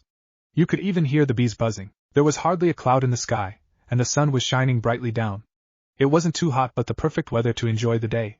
Naruto, however, was not enjoying his day. He was standing on a lake dressed only in his swim shorts which were already drenched. He wiped away the sweat from his forehead. His hair lay flat on his head because of the sweat as well. He looked at Jiraiya, who was standing at the edge of the lake. Are you ready, Naruto? Asked Jiraiya.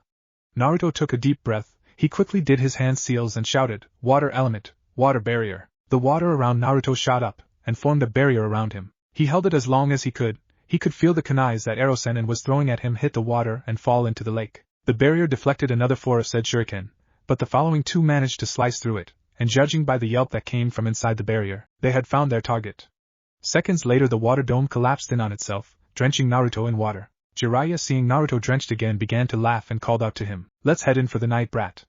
It looks like you could use some rest. The man then abruptly turned and walked away, his footsteps making wet noises as he walked across the surface of the pond. Sighing, Naruto picked himself up and began to make his way to the campsite where he and Ero-sennin were staying. There was 2 tents, one for each of them. There was a bonfire in the middle where they cooked and trained. Naruto grabbed his clothes that were drying from the previous training exercise. It had been 6 months since they left Konoha. After Sasuke's departure to the Sound, Naruto had left with Ero-sennin as soon as he had recovered from his injuries. Saying goodbye to the village that he loved had been hard, but knowing that he would become strong enough to defeat and return Sasuke to Konoha was more than enough to get him motivated. He still missed the place, but more importantly the people that lived there. He missed Iruka-sensei, the first person he had ever befriended, Kakashi-sensei, who tried to be a good teacher to him. He missed Tsunade Baba, the Godame Hokage of the Leaf, whom he considered to be a sister of a sort. He missed all of his friends, Shikamaru, Chuji, Niji, Kiba, Lee and the rest, whom he couldn't wait to see again, and find out how strong they had become. Naruto looked into the first as he thought about his progress. He made some serious strides, especially in chakra control. Ero-sennin spent the first 4 months of their training focusing solely on chakra control, which such a huge reserve. If he managed to create a decent chakra control, most of his jutsus could become more powerful. Training exercises included walking on water, up trees, and even wear insane weights while doing them. Towards the end, training included walking on air. It was by far the worst training exercise of them all. It took Naruto forever to walk on air and balance himself. However, as he mastered these techniques, he began to notice his other techniques becoming more powerful. As Naruto sat quietly looking at the fire, Jiraiya sat down next to him and immediately took out a notebook, in which he began to make notes and marks with a pencil, giggling every once in a while. Naruto threw him a disgusted glare, before staring into the fire once more. These 3 years would be very important, he had to take it seriously. Yo Naruto, I want to tell you something that will change your training regimens forever. Jiraiya interrupted Naruto's thoughts. What is it, Ero-sennin? Naruto was excited. Anything that would make him a stronger ninja is something that always got him excited. Jiraiya got up and made one hand sign, Kage Bunshin no Jutsu. Make one, ordered Jiraiya. Naruto was confused. He got up and made his Bunshin as well. Ero-sennin's clone then took Naruto's clone and went into the forest where both Jiraiya and Naruto couldn't hear. Then Jiraiya dispelled Naruto's clone. After a moment, Naruto was able to hear what Ero-sennin's clone said and turned red. He looked at him and screamed, Ero-sennin, you pervert. Jiraiya smiled before asking, how did you know? Naruto was stunned. He realized that when his clone was dispelled the conversation came to him. Jiraiya, realizing that Naruto had begun to understand, continued, every time a clone of yours dispels, you gain the knowledge and experience from it. It is a very exhausting style of training, but you can speed up your training 20 times faster. Every jutsu can be mastered much more quickly, and because of this you can progress much faster. Naruto was elated. This was exactly what he needed, and he could make his 3 years of training so much more productive. With this he could become stronger and bring Sasuke back. End of flashback. Naruto looked up from the fire and gazed at all of them. I know this is not what you were expecting to hear, but we will probably be together for some time. There will be time for other stories. I will need some time to explain everything. Shikamaru studied Naruto. He could tell that he was conflicted about something. Then it hit him. Naruto, you know that we are all jounin here. That means we are privy to information that wasn't available to us when we younger. So yeah, we know you are a Jinchuriki and that you have the QB inside you. And frankly it doesn't bother us. Naruto was stunned. True, he realized that they were all older and more mature now, and things were different. But in his travels he had seen some terrible things happen to pariahs of the village, and after all he went through he still found it tough to trust people with his secret. He looked at them. Konohamaru was smiling, Shino was feeding his bugs, Kakashi was reading his perverted book, and Hinata was smiling shyly as well. All of them were comfortable being around him, knowing that he had the QB inside him.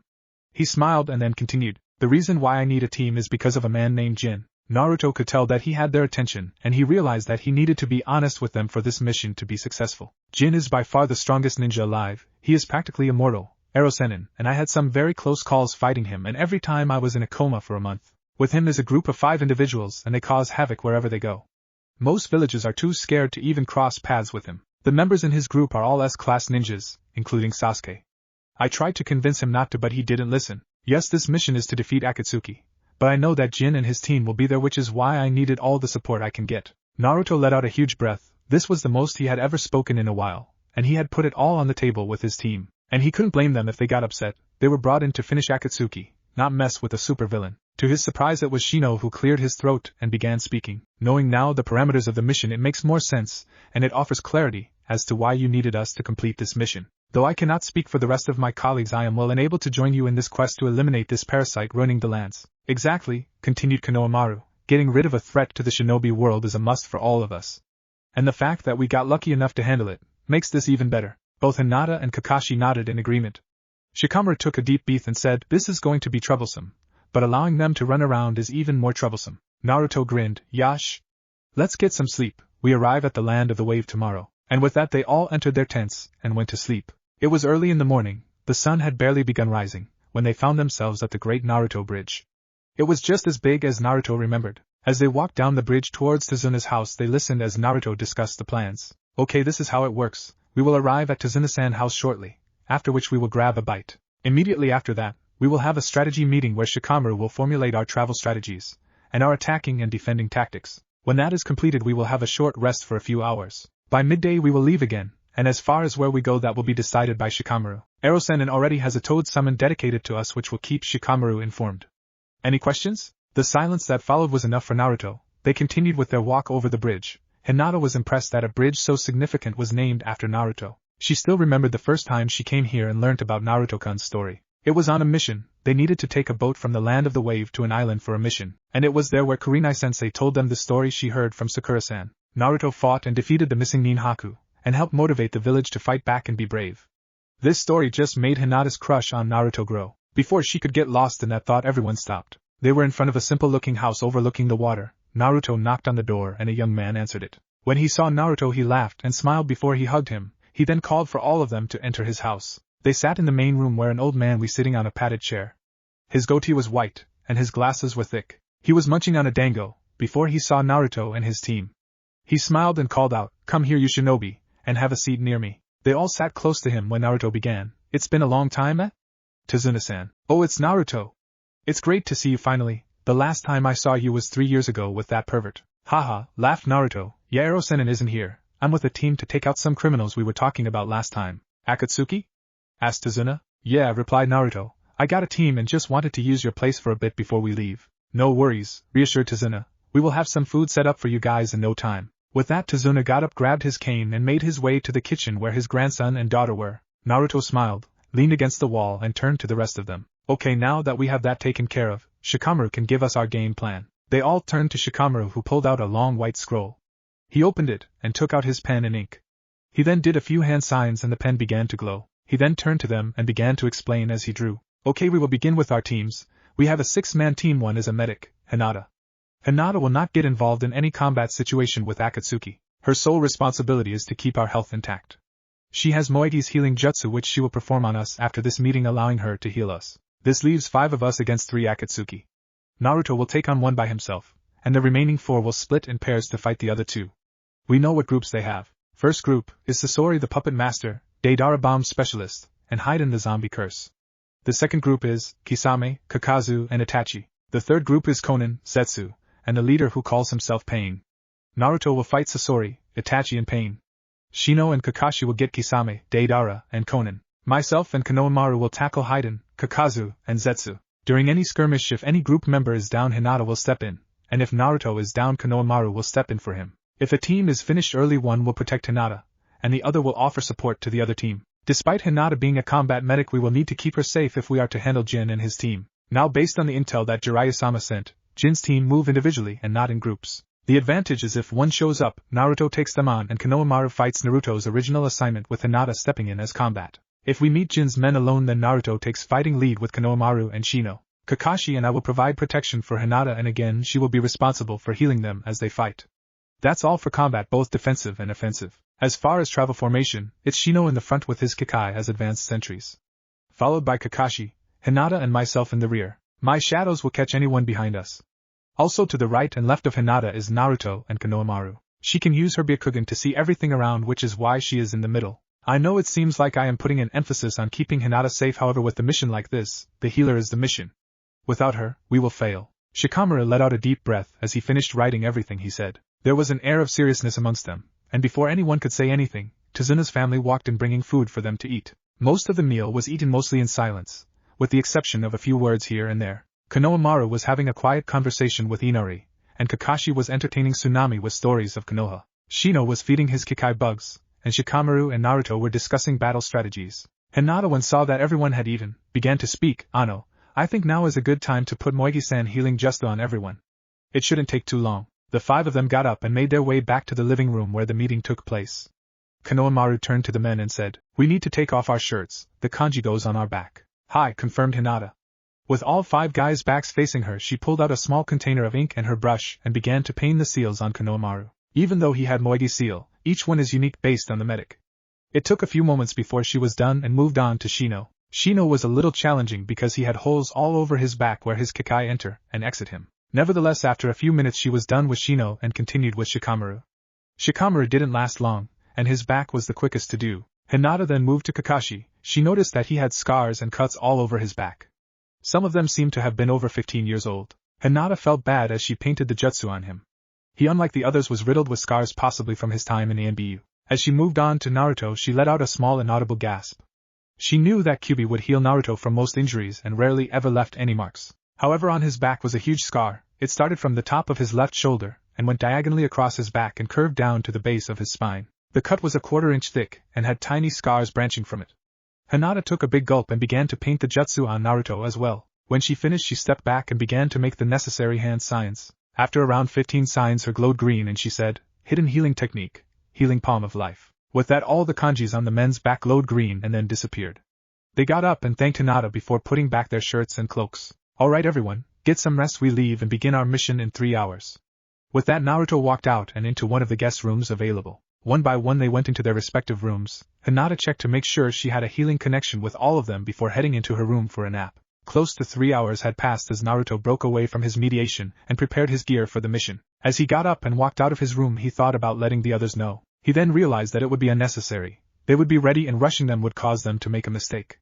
As he walked by the rooms, he heard someone call to him. Naruto-kun, can I speak to you for a second?" Naruto turned around and saw Hinata in the guest room. He walked in and sat down in front of her. She seemed a little nervous, thought Naruto. Then again, she often looked like that.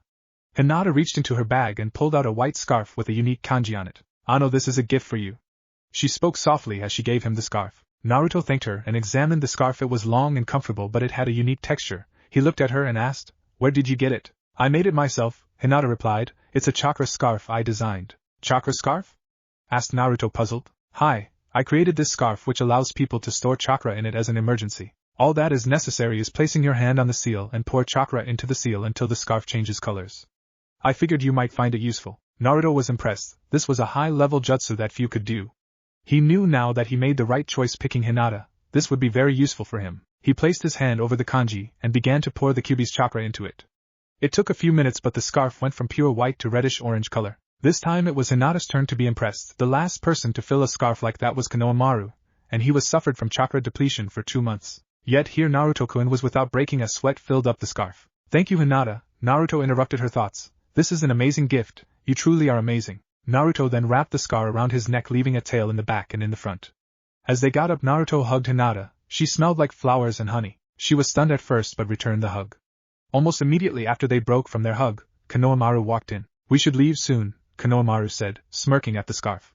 "Jiraiya-sama sent a toad just now to Shikamaru stating that there are Akatsuki nearby our area." Naruto ignored the slight blushing he felt on his cheeks and replied, "Alright, let's pack up and go. If we can intercept them, then that would be perfect." Naruto left the room. He didn't want to make this awkward for anyone.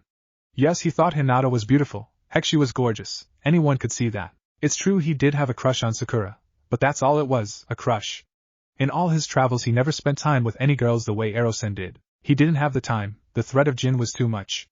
But when he came back to Konoha, and saw Hinata, some of the old feelings came back. The feeling of hope, and the promise of a future with a family.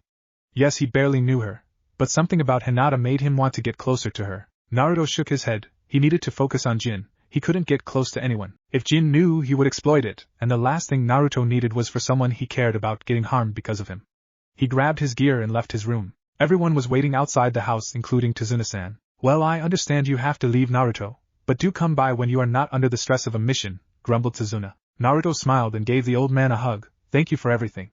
It means a lot to Konoha and me with all the help you have done. The rest of them all gave their thanks, including Kakashi, who shook Tazuna's hand before leaving. They began their walk across the bridge. Shikamaru felt uneasy. Something didn't feel right. He turned to Naruto, who nodded and then put on his goggles. He immediately put his hand up, indicating for them to stop. Immediately the four men stepped in front of Hinata as she activated her Byakugan. Shino's Kakai immediately flowed from his arms. They continued to circulate, and then all of a sudden they heard, "It's been a long time," in Naruto. When they turned, they saw Hidan, Sasori, and Deidara all standing in the open area on the bridge waiting to make their move. There was an eerie silence on the bridge. All 9 individuals grew tense. Deidara was the first to break the silence. "So Naruto, it seems like you have found some friends to play with."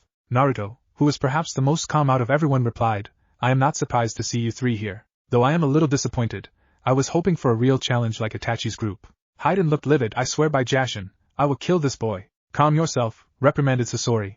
"All of them will be handled accordingly." Naruto frowned. He knew Pain would only have allowed this 3 to fight him if he was by himself. The fact that they were not concerned that he had a team meant something wasn't right.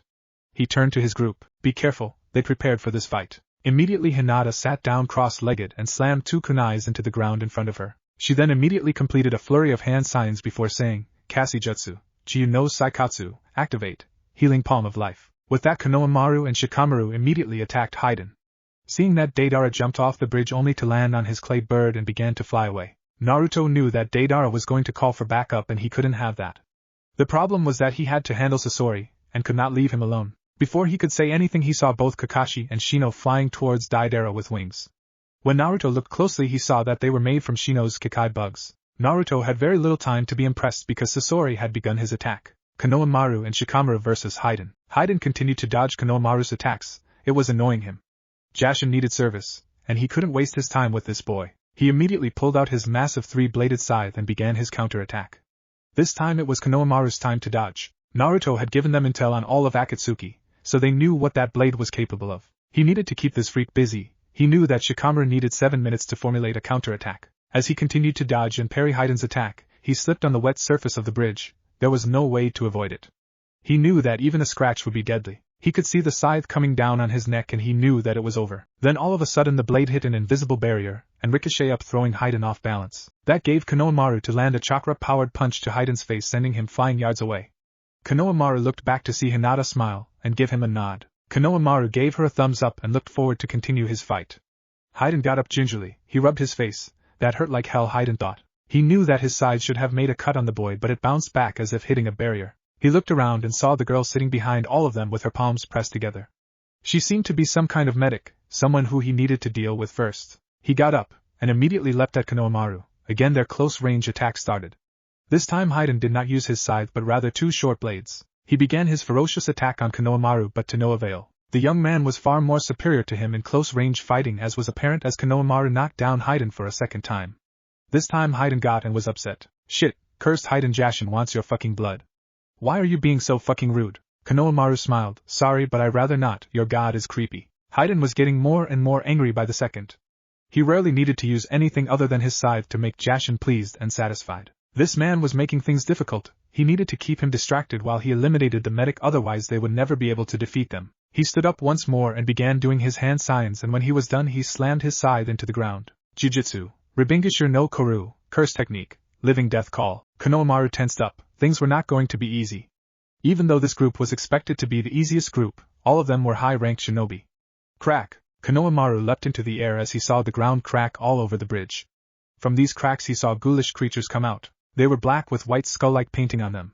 Their legs were short and stocky and their arms long, and hung to their waists. They gave off a strong stench. It almost made Konohamaru gag. He looked around and saw that there were 10 of these ghouls. He also saw behind them Hidan had his hands embedded into the ground. Then all of a sudden 2 of the ghouls raced at him, their hands transformed into swords dripping with liquid. The liquid, Konohamaru noticed, caused craters in the bridge when it dripped off.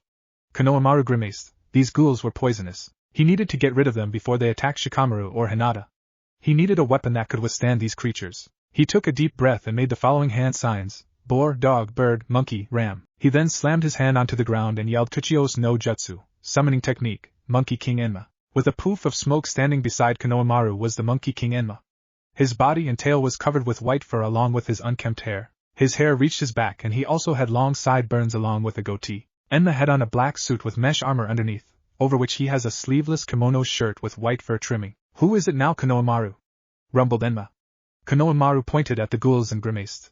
Enma frowned. He had seen these creatures before. I know these ghouls. Sarutobi fought them before against a man from Yugakure. Each one of them have an affinity to an element. We need to destroy them and then use an element against them, so a wind ghoul needs to be burnt. A fire ghoul needs to soak with water, and so on and so forth. We need to act quickly because then they merge and then it becomes practically impossible to destroy them. Konohamaru took a deep breath and said, I need you as support then. With that, Enma made one hand sign and yelled, Henge, Kongoniai, transformation, adamant staff. With a puff of smoke, a jet black staff with golden tips zoomed into Konohamaru's hands. He twirled it and raced at the first ghoul. He shifted his head to the right to avoid a jab from the first ghoul, and slammed his chakra palm into his face, exploding it. Konohamaru waited for it to heal itself, and when he did, he saw little sparks emit from him. Realizing that this one was lightning-based, he attacked it again. Lifting his leg for a high kick, it was blocked. Placing both hands on the floor, he pushed off into the air only to slam his staff on the ghoul's head. Again the ghoul's head exploded. This time Konohamaru quickly did a hand sign and began to collect wind chakra into his fist. Without waiting another second, he punched the ghoul in torso, and it evaporated. 1 down, 9 to go, thought Konohamaru. Unfortunately for him, his break was short-lived as the ghouls decided to attack as a group. Konohamaru was forced to dodge, parry and defend from these ghouls, and it was becoming more and more frustrating. He trusted that Shikamaru had a plan, and in order to be successful he needed to give him as much time as possible. With that thought, he spun to avoid another strike from the ghouls and leapt into the air. Using one hand sign tiger, he yelled Katan, Gokaku no Jutsu, fire technique, great fireball. He shot out a huge fireball from his mouth at the ghouls under him. Most of them healed quickly, but 2 he noticed healed slightly slower. Recognizing that these as the wind-based ones, he immediately charged at them. Attacking them as quickly as he could before the others could attack him, he managed to decapitate both. Then pulling out 2 kunais from his pouch, he wrapped fire tags on each of their hilts, and slammed it down their necks. He leapt away again to avoid the explosion, and with it the remains of the ghouls. Konohamaru landed on the rail waiting for the ghouls to continue their attacks. As they turned to face him, he realized that he found another way to defeat a few ghouls. He leapt backwards and dived towards the water below. He flipped before he went into the water, and stood on it waiting for the ghouls to attack him. 5 of them followed him and jumped into the water, but 2 hesitated. Realizing that these 2 were weak against water, he jumped up and raced up the bridge towards them. When he got to the top, he twirled his staff and knocked both of them down. He then took a step back and yelled, Sochutatsu, water pillar thrust. A water pillar enveloped both ghouls, and when the water receded, both ghouls had melted. Konohamaru was so focused on the ghouls in front of him, he didn't see the ghoul come from behind and knock him down. His back began to burn from contact as he felt the back of his shirt melt off and boils appear on his back. It smelled rancid, and he could tell pus was forming and his spine was on fire. It felt like someone was stabbing him repeatedly with a blade made from lava. The pain was getting excruciating. He started seeing black dots and felt like he was going to faint. He was about to punch again. Shit, thought Konohamaru. He was stuck and he needed to recover fast. All of a sudden he felt a cooling sensation on his back and felt his body heal from the scars and pus and receding of the boils. He realized it was Hinata's healing technique working. Even with the healing he wouldn't be able to react in time. The punch was inches from his face before it froze. Looking down, he saw that the ghoul's shadow was attached to a shadow leading to over the ledge and under the bridge. Konohamaru smiled. If Shikamaru was helping, it meant that he was almost done. His healing was done, and when he got up he saw sparks in the ghoul's eyes. Taking a gamble, he added wind element to his chakra, and just like the first one he punched the ghoul in the torso. And just like the first one, it exploded. Grabbing his staff, he saw that there were only 4 ghouls remaining. He needed to get rid of them quickly and eliminate Hidan. He was lucky that Hidan was incapable of moving as long as the jutsu was active. Konohamaru leapt into the air and ran towards them. As he was about to lunge at them, they disappeared into a puff of smoke. Confused, he looked around. His eyes widened as he realized that Hidan deactivated the jutsu and was now behind Hinata with his 3-bladed scythe. Hinata couldn't move because she was currently healing someone else. Konohamaru raced towards them knowing that he wouldn't make it in time. Just when the scythe was inches from her neck, it froze and Hidan was unable to move. What the fuck is going on? Screamed Hidan. Shikamaru walked out from the shadow that attached Hidan's shadow to his, Kagame no Jutsu Siko, shadow binding technique. Success. Shikamaru looked at Konohamaru and said, Sorry Konohamaru, I needed some time to create the necessary trap for him. Knowing that he is immortal doesn't help. No worries, reassured Konohamaru, we got him now. Shikamaru smiled and walked towards the ledge and had Hidan follow him. Once they were both on the ledge, Shikamaru made a throwing motion that caused Hidan to throw away his scythe. He then pulled out a scroll from his pouch and dropped it into the water. The water began to swirl until there was a funnel leading to the bottom. Shikamaru had both of them jump onto the surface of the bottom of the sea. As soon as Hidan's feet touched the ground, wires appeared from everywhere and wrapped around him, encasing him with numerous of fire tags. I am going to fucking kill you!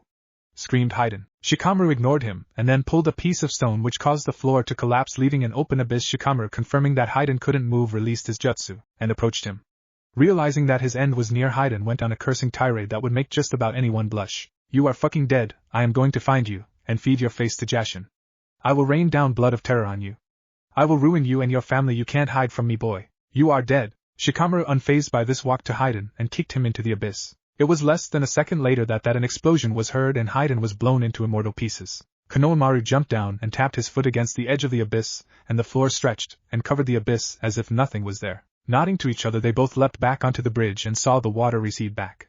There was no way anyone could find or save Hidan now. He was finished. They looked at each other and gave each other a fist bump. Shikamaru and Konohamaru both took a sigh of relief and grinned. That was harder than they expected, but they did survive and eliminated an enemy of Konoha. Hinata herself was slightly winded. But they didn't have the time to relax, they needed to check the other team. Deidara versus Kakashi Shino. Deidara looked behind him and cursed. Those two damn ninjas were still evading the bombs he released. They had been following him for 5 minutes and still nothing. They never attacked, only evaded. They had wings attached to their backs made from bugs that the creepy one with shades had. Deidara also needed to keep an eye out for Kakashi. His Sharingan was dangerous. He stuck his hand in his clay pouch and ate some with his hand. He pulled at his hand and channeled chakra and molded the clay into 4 more birds. His mouth spat out the 4 clay birds and they flew towards the 2 Konoha ninjas. He knew though that he needed to eliminate these threats so that he could rejoin Sasori, Dana and Hidan Baka to capture Naruto. All 3 of them were needed to activate the jutsu to capture the Jinchuriki. Hidan should be done by now. It shouldn't take that freak long to finish his job. Deidara disliked Hidan. Actually, Deidara hated Hidan. Unlike Sasori Dana, who appreciated art even though his view on it was polar opposite to his, Hidan had no appreciation of art. Hidan played with his victims and tortured them for his own entertainment. Sasori Dana kills his victims slowly but only to preserve his weird art. Deidara looked behind and saw both shinobis trying their best to avoid his birds. With a smile he made one hand sign and screamed, Katsu! With that, multiple explosions occurred around Kakashi and Shino. When the smoke had cleared, both of them surprisingly remained unharmed. Kakashi turned to Shino and said, We need to eliminate this threat quickly. The longer we delay, the more problematic it will become. Don't worry, reassured Shino, my plan is almost in effect. Deidara frowned. He didn't like the fact that those two were scheming. He adjusted his scope. He knew he needed it if he wanted to counter the Sharingan. He looked back again and was confused for a moment. They were not there. Shit! Cursed Deidara as he was punched in the face, knocking him off his bird.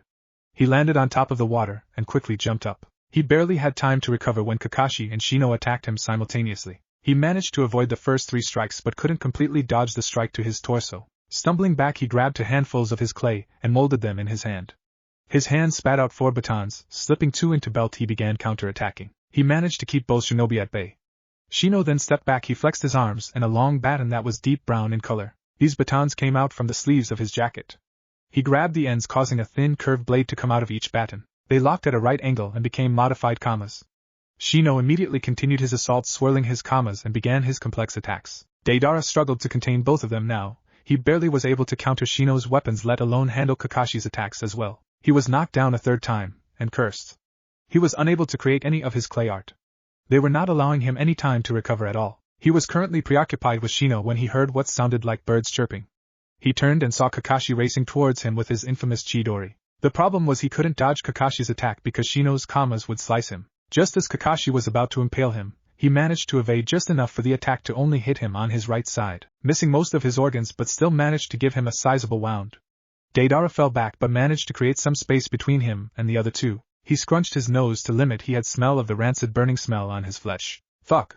Cursed Deidara. He immediately grabbed more clay from his hands and molded them into different bombs. Spiders and bugs all making their way towards the 2 Konoha shinobi. They both leapt at the sound of Katsu. From Deidara, Kakashi started to form some chakra and channeled into his Sharingan. He closed his eye and when he opened it, the Sharingan changed. Its design stretched 3 triangles which spaced around the pupil. Each curve at the top around the eye formed a circle looking like a pinwheel. Mangekyo's Sharingan. Kakashi saw Deidara ready to avoid his Sharingan as he pulled his hair back, revealing his scope. He trained his eye to handle Uchiha Genjutsu, this he could handle. As he tried to take a step he realized he was stuck. What the fuck? Looking down he saw his legs covered in bugs up to his shins and stuck to the water beneath him somehow. He also felt his chakra draining. He looked back at Shino and saw that he had bugs pouring out of him and swarming at him. Deidara grabbed some clay with his hands, but when he tried to feed his hands the clay he couldn't. He turned his hand over and saw that the mouths on his hands were blocked by bugs. Shit, cursed Deidara, just when he thought things couldn't get worse. Kakashi made a hand sign and a black hole formed near Deidara. It was pulling him in like a vacuum. The black hole was getting closer and closer to him. Pulling more and more of him, the pain was excruciating. It felt like someone was stretching his body with hooks attached to his skin all over his body, and pulling him in a fierce manner. Deidara was losing the mental capacity and the strength to resist. His right hand was pulled into the black hole. When it disappeared inside he no longer felt it. It was as if it didn't exist. The black hole continued to make its way up his hand and taking inch by his forearm. Panicking, Deidara struggled and twisted his arm back trying to resist the black hole from sucking him in. He looked at his left hand and he noticed that the bugs on his left hand were gone. Even though his legs were still stuck he still could avoid this. He grabbed some clay with his left hand and quickly sculpted an owl. The owl was immediately pulled towards the black hole. Just before it got sucked in, Deidara struggled to make the hand sign with his left hand and yelled, "Katsu!" The explosion worked as a double-edged sword. He blasted his side, making the wound from the Chidori worse. Also he lost his entire right arm. Grateful that he survived, he saw that Kakashi fell down, presumably from chakra exhaustion. Deidara smiled one-on-one who he knew he could handle the bug boy. As he got up, something off happened. The two shinobi disappeared, and the water around rose. Then drops of water began to pour on him. Each drop of water pierced his body. Each drop felt like a bullet piercing his body. The pain was absolutely atrocious, so much so Deidara started seeing black dots. He was laying on the water while the rain pierced his body numerous times. As he looked down he noticed that he didn't have any cuts on his body. Damn it, a genjutsu. Deidara immediately began stopping the flow of chakra, and as a result the rain started to slow down. As he continued to stop the flow of chakra and he could feel the genjutsu fading away. When the genjutsu was finished, Deidara looked around. He was shaken. His left eye no longer functioned. It was black. All he could see was black from his eye. When he reached up to touch his eye he felt a something crawling over his eye. Kikai bugs? It was the damn bugs that ate his eye. They depleted most of his chakra as well. Shino smiled. What you thought was Kakashi's genjutsu was actually mine. Unlike most genjutsu which affects the mind, mine affect both the body and the mind. While you thought you were in pain with the body, my Kikai bugs ate your eye, and had you not stopped the genjutsu they would have made you blind. You are finished. Despite Shino's confident words he was extremely tired. He hoped that backup was coming because the amount of chakra needed to keep Deidara in place along with his genjutsu left him barely able to fight. And with Kakashi out for the count awake he couldn't fight. He was hoping that this fight was over. Deidara was exhausted. This bug guy was too much to handle. He lost this battle and he was quite scared to return to pain knowing that he lost. He saw that despite winning those two both were exhausted as well. Good, thought Deidara. Now he could eliminate both of them, giving Sasori Dana the time to defeat Naruto. Turning to them he laughed. Ha, you think you won? I may have lost my eye and my arm. But you will not walk away from this alive. I will show my truest form of art. Art that will put all others to shame. Experience C0. Deidara took out a massive ball of clay and fed it to the mouth on his chest. Kakashi's and Shino's eyes widened in shock as Deidara's veins turned black and his body became translucent. There was a surge of chakra being built. They were out in the open and there wasn't any way they could avoid a blast this significant.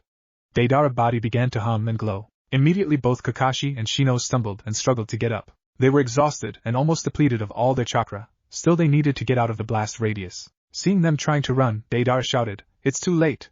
This is my greatest work of art. You will never make it alive. You are dead. You hear me, you are dead." Deidara made one final hand sign and whispered, "Katsu, Byoem." Kakashi closed his eyes, realizing that this was the end. He was frustrated with himself that he couldn't do more for Naruto. He kept his eyes closed as the bright hot light enveloped both him and Shino. The explosion was massive, the heat was unbearable to fishes swimming underneath as they evaporated instantly. The explosion caused waves of hot water rippling all around. The steam rose, causing the birds around the area to choke and fall down to the bubbling water. It took a few moments for the sea to settle down, and when the steam settled there was a light glow. Upon further notice, one could see that the glow was an aqua color and seemed to look like a cube. In it lay two men, both relieved to find out that they were alive. Shino smiled. "It seems that Hinata-san has saved us from impending doom with her shield. We owe her a great deal." Kakashi nodded and supported Shino as he got up. Before either of them could take a step both Shikamaru and Konohamaru arrived, only slightly worse for wear. "We were going to come to support you but it seems that you guys finished the job already." Konohamaru grinned. Shino grunted as Shikamaru supported him, while Kakashi turned him and asked, "How is Naruto doing if you guys are done?" Hinata told us to get you guys and that Naruto was doing fine. She had her Byakugan, which is why we knew where to find you. Shikamaru answered. Kakashi nodded. It made sense that Hinata had her Byakugan on. That would explain how she was able to protect them from so far away. They had reached the bridge after a few minutes, and when they arrived on the top they saw Hinata leaning against the side of the bridge with her legs stretched out in front of her. It looked like she was passed out, but as they approached her they realized that she was awake, but extremely tired. When she saw them she was overjoyed. Thank goodness. I am so happy that you guys made it. I was so worried my technique wasn't fast enough. Her eyelids fell as she fell asleep, sighing softly. Thank you, Hinata, they whispered as she continued to sleep. The rest of them sat down around her and rested, waiting for Naruto to come. Naruto vs. Sasori. Naruto was calm. He wasn't worried at all. He saw Konohamaru engage Hidan, while Kakashi and Shino chased Deidara. Of all the Akatsuki groups, this one he felt was the easiest to handle. He continued to avoid Sasori's attacks. As he thought of his next attack, he had learned quite a bit about Sasori in his time spent in Suna. He had learned that Sasori actually is inside this puppet called Hiriko. He began to study it. Hiriko had a long mechanical scorpion-like tail, extending from the mouth of what appeared to be a demon mask on its back. It seemed that this mask was created by Sasori to act as an extra defense to protect Sasori while he was inside the puppet. The tail, Naruto noticed, worked as the main offensive weapon, and Naruto could also see that it was laced with poison. Hiriko's arms were also rigged with projectile launcher capable of firing poison shrapnel and needles, and its mouth could also be used to serve a similar function of firing poison needles everywhere. His Hiriko puppet was impressive, but Naruto didn't train for years to be slowed down by Sasori. As he dodged the needles from the limbs of Hiriko, he formed a hand sign and yelled, Kage Bunshin no Jutsu. Shadow clone technique. 6 clones appeared. Immediately they charged at Sasori, dodging and avoiding his attacks. Just when they were inches from Sasori, his scorpion tail impaled both clones. You think you can beat me with measly clones? You have no idea. Rasengan. Krayayawayas. Sasori was shocked when he felt the back of his Hiriko puppet get destroyed. He quickly leapt out of it, unhappy to be in the open. In front of him stood 5 Narutos, 1 real and 4 clones. All of them smirking at him. Sasori, you have no idea who you are messing with. I won't lay a finger on you, and my 4 clones will be enough to defeat you. Naruto sat down in the middle of the bridge as his 4 clones smirked. Sasori was not pleased. He immediately summoned another puppet. Sandame Kazekage. Naruto creased his brow as he studied Sasori's new puppet. Covered in a gray cloak, the puppet's right hand released claws. Sasori stood back as his greatest creation began his attack, slicing and shooting out needles at the 2 clones that resumed their attack on the Kazekage puppet. The puppet then released a huge amount of iron sand. It was this sand that made this Kazekage famous. Creating a huge block of iron, it appeared over one of the clones and began to descend on him. One of the other clones realized this, and made a long stream of hand signs before grabbing his right wrist with his left hand and keeping his palm open. He then yelled, Right on Sandaburuto, lighting release, thunderbolt. Naruto clone shot out a stream of lighting at the block of iron sand that collapsed on the other clone. There was a blinding flash, after which what was a deadly block of iron sand now transformed into a thick sheet of glass. Impossible! Sasori was in disbelief. The clone used the lightning current to transform the sand into glass. The amount of chakra needed for that was ridiculous, and it was done by a clone no less. Now do you understand? Explained Naruto as his other clone finished the Kazekage with a Rasengan to the chest, obliterating it. There are only a handful of shinobi that can fight me. You Sasori are not one of them. Itachi and maybe Pain can handle fighting me, but the rest of you are fodder. Do not think though for 1 second that I will go easy on you. I know the pain and suffering you caused my friend Gaara. I know you killed his brother Kankuro-san, and now that Gaara is Kazekage, he asked me to destroy you. Normally I would bring you back alive, but Gaara requested that I finish the job completely. Flashback. 4 years ago, Naruto stood beside a quiet Gaara and a crying Temari. Kankuro fought bravely against Akatsuki, but he did not manage to survive the encounter. He did however save thousands of lives in that village. As a result, the whole village came to pay their respects to him. The sun was out, but it did not have the same unbearable heat that was iconic of Tsunekage. Gaara looked at Temari while she shed her tears while sobbing, and then he turned to Naruto. Naruto, he began, I need a favor. Anything you want, Gaara, replied Naruto. Gaara looked at the altar where Kankuro's coffin lay as well as his picture. There were already numerous flowers on his coffin, which said a lot because flowers were extremely expensive in Suna. I want to know the name of the member of Akatsuki who killed my brother. Akasuna no Sasori, Naruto replied with hesitation. Gaara's eyes widened slightly. Sasori of the Red Sands was a former shinobi of the Tsunekage. Why did he attack a village here? Guessing what was going through his mind, Naruto continued. Sasori was given the mission to capture and kill you. Kankuro engaged him and injured him enough to prevent him from completing his mission. Kankuro saved your life, Gaara. It's what family does. Gaara remained silent for a few moments, then he made his statement. I will find him. I will kill him. Temari looked up at Gaara in fear that he was about to do something stupid. But before she could get a word in, Naruto interjected. Kazekage-sama. Naruto began stressing the title. You have responsibilities to your people, nor did Kankuro die so that you risk your life for revenge. He believed in a better Sunakagir, and he knew that they would need you. We cannot let him die in vain. There are other ways. Gaara nodded and stared at Kankuro's picture. Tears started to flow from his eyes and down his face. His heart was hurting, but he couldn't show his weakness to his people. Quickly wiping away his tears, he took a deep breath. Naruto, I do have one more favor to ask you. Can you please find the man who killed my brother and make him suffer? Make him feel the pain that my family feels, and after that, finish him off completely. Kill him. Naruto stared forward at the procession of people leaving flowers on the coffin before stating the words. It will be done, Kazekage-sama. With that, Naruto turned and left. He made his way through the empty streets and towards the village gates. When he got there, he saw a tall, large man with white hair leaning against the wall beside the gate. His head was down, and it looked like he was sleeping or meditating. As Naruto walked past him, he called out, "Let's go, Ero-sennin." Jiraiya smiled and followed Naruto and smacked him in the back of the head. "Call me Ero-sennin one more time." End of flashback. Sasori remembered his mission to capture Shikakuboy, but was thwarted by a fellow puppet user. He was good, but no one could defeat him, and as a result the puppet user paid the price with his life. The only problem was that the boy managed to damage him enough to prevent him from completing his mission. Sasori shook his head. He didn't have time to reminisce. He was given a mission and he would complete it. Taking off his cloak, he revealed his puppet body. Along with his standard Akatsuki pants and boots, he was shirtless. In his stomach cavity there was a thick cable coil coated in poison wrapped around a pole in his stomach that was used as a poison stinger. He also had attached to his hips a 5-blade propeller that could cut through almost anything. And lastly, on his back there were 4 scrolls. Using the first scroll, Sasori blasted a stream of fire at the 3 remaining clones. 2 of them dodged while the third one handed a flurry of hand signs and yelled, "Suetun, Mizukekai no Jutsu, water release, water barrier technique." A wall of water rose up and created a dome around the clone. Sasori continued to focus his stream of fire on the covered clone, hoping that the jutsu would not last long. And true to his calculations, the water barrier fell and Sasori managed to burn the clone till it dispelled, but it came at a heavy cost. The other 2 clones reached him and began their onslaught of taijutsu against him. As a long-range fighter, Sasori's taijutsu was extremely weak, and the 2 clone managed to destroy his 5-blade propellers and break him into pieces. Fortunately for him was that they didn't destroy his heart. Reassembling quickly, he knew he needed support. Taking out the second of his 4 scrolls, he opened the flap cover on his chest to allow his chakra to access the scroll.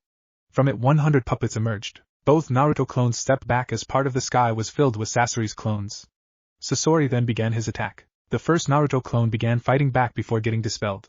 He managed to eliminate 27 puppets. The last clone stood quietly. Looking at all the puppets, he counted 73 remaining. He needed to defeat all of them at once. Making a hand sign that Sasori never saw before, there was an eerie silence.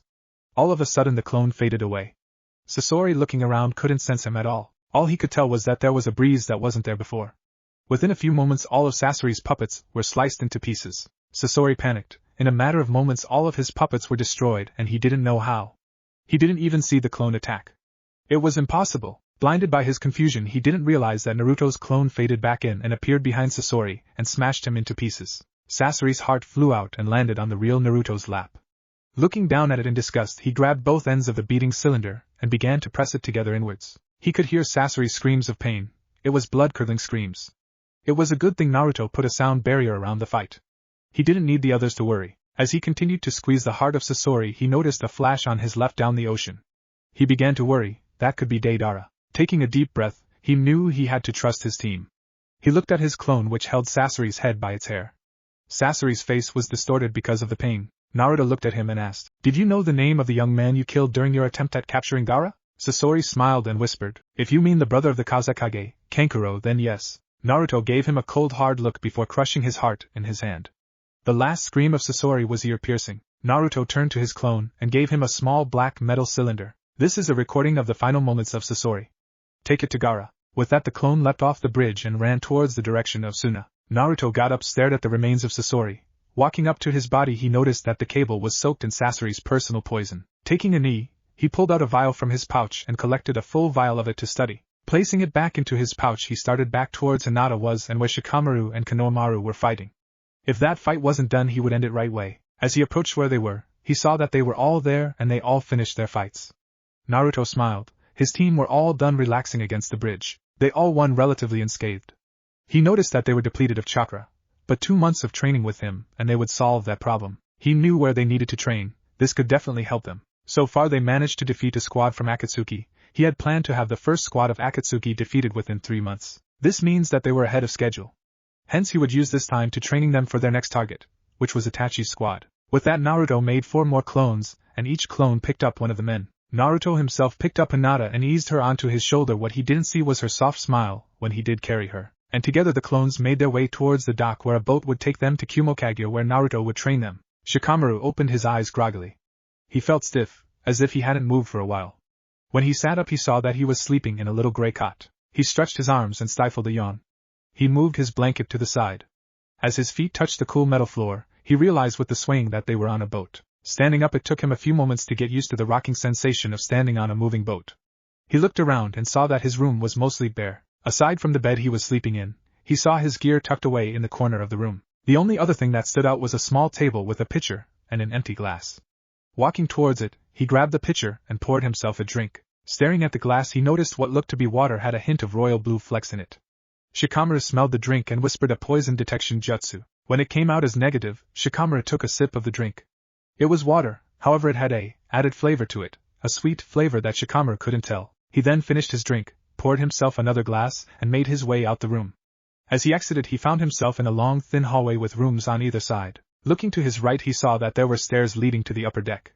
Shikamaru made his way to the stairs and towards the upper deck. When he got there he found himself at the front of the ship, and there were only 2 people there, Kakashi and Naruto. "Yo," called out Kakashi as he beckoned for Shikamaru to join them. Shikamaru sat down and saw that the other 2 were both drinking the same drink. "Do you like it?" Naruto asked, gesturing to the drink. "I do, but what is it?" asked Shikamaru. "Chakra-induced water," explained Naruto. "When I was in Amigakure, one of Ero-sennin's spy taught us how to create these drinks. They help replenish chakra storage and facilitate recovery." Shikamaru looked down at his drink. He thought about what he wanted to say. After all, there is no easy way to say it. Taking a gulp from his drink he turned to Naruto and began. "Naruto, we have a problem. Our team, despite effective removal of this Akatsuki group, has a problem.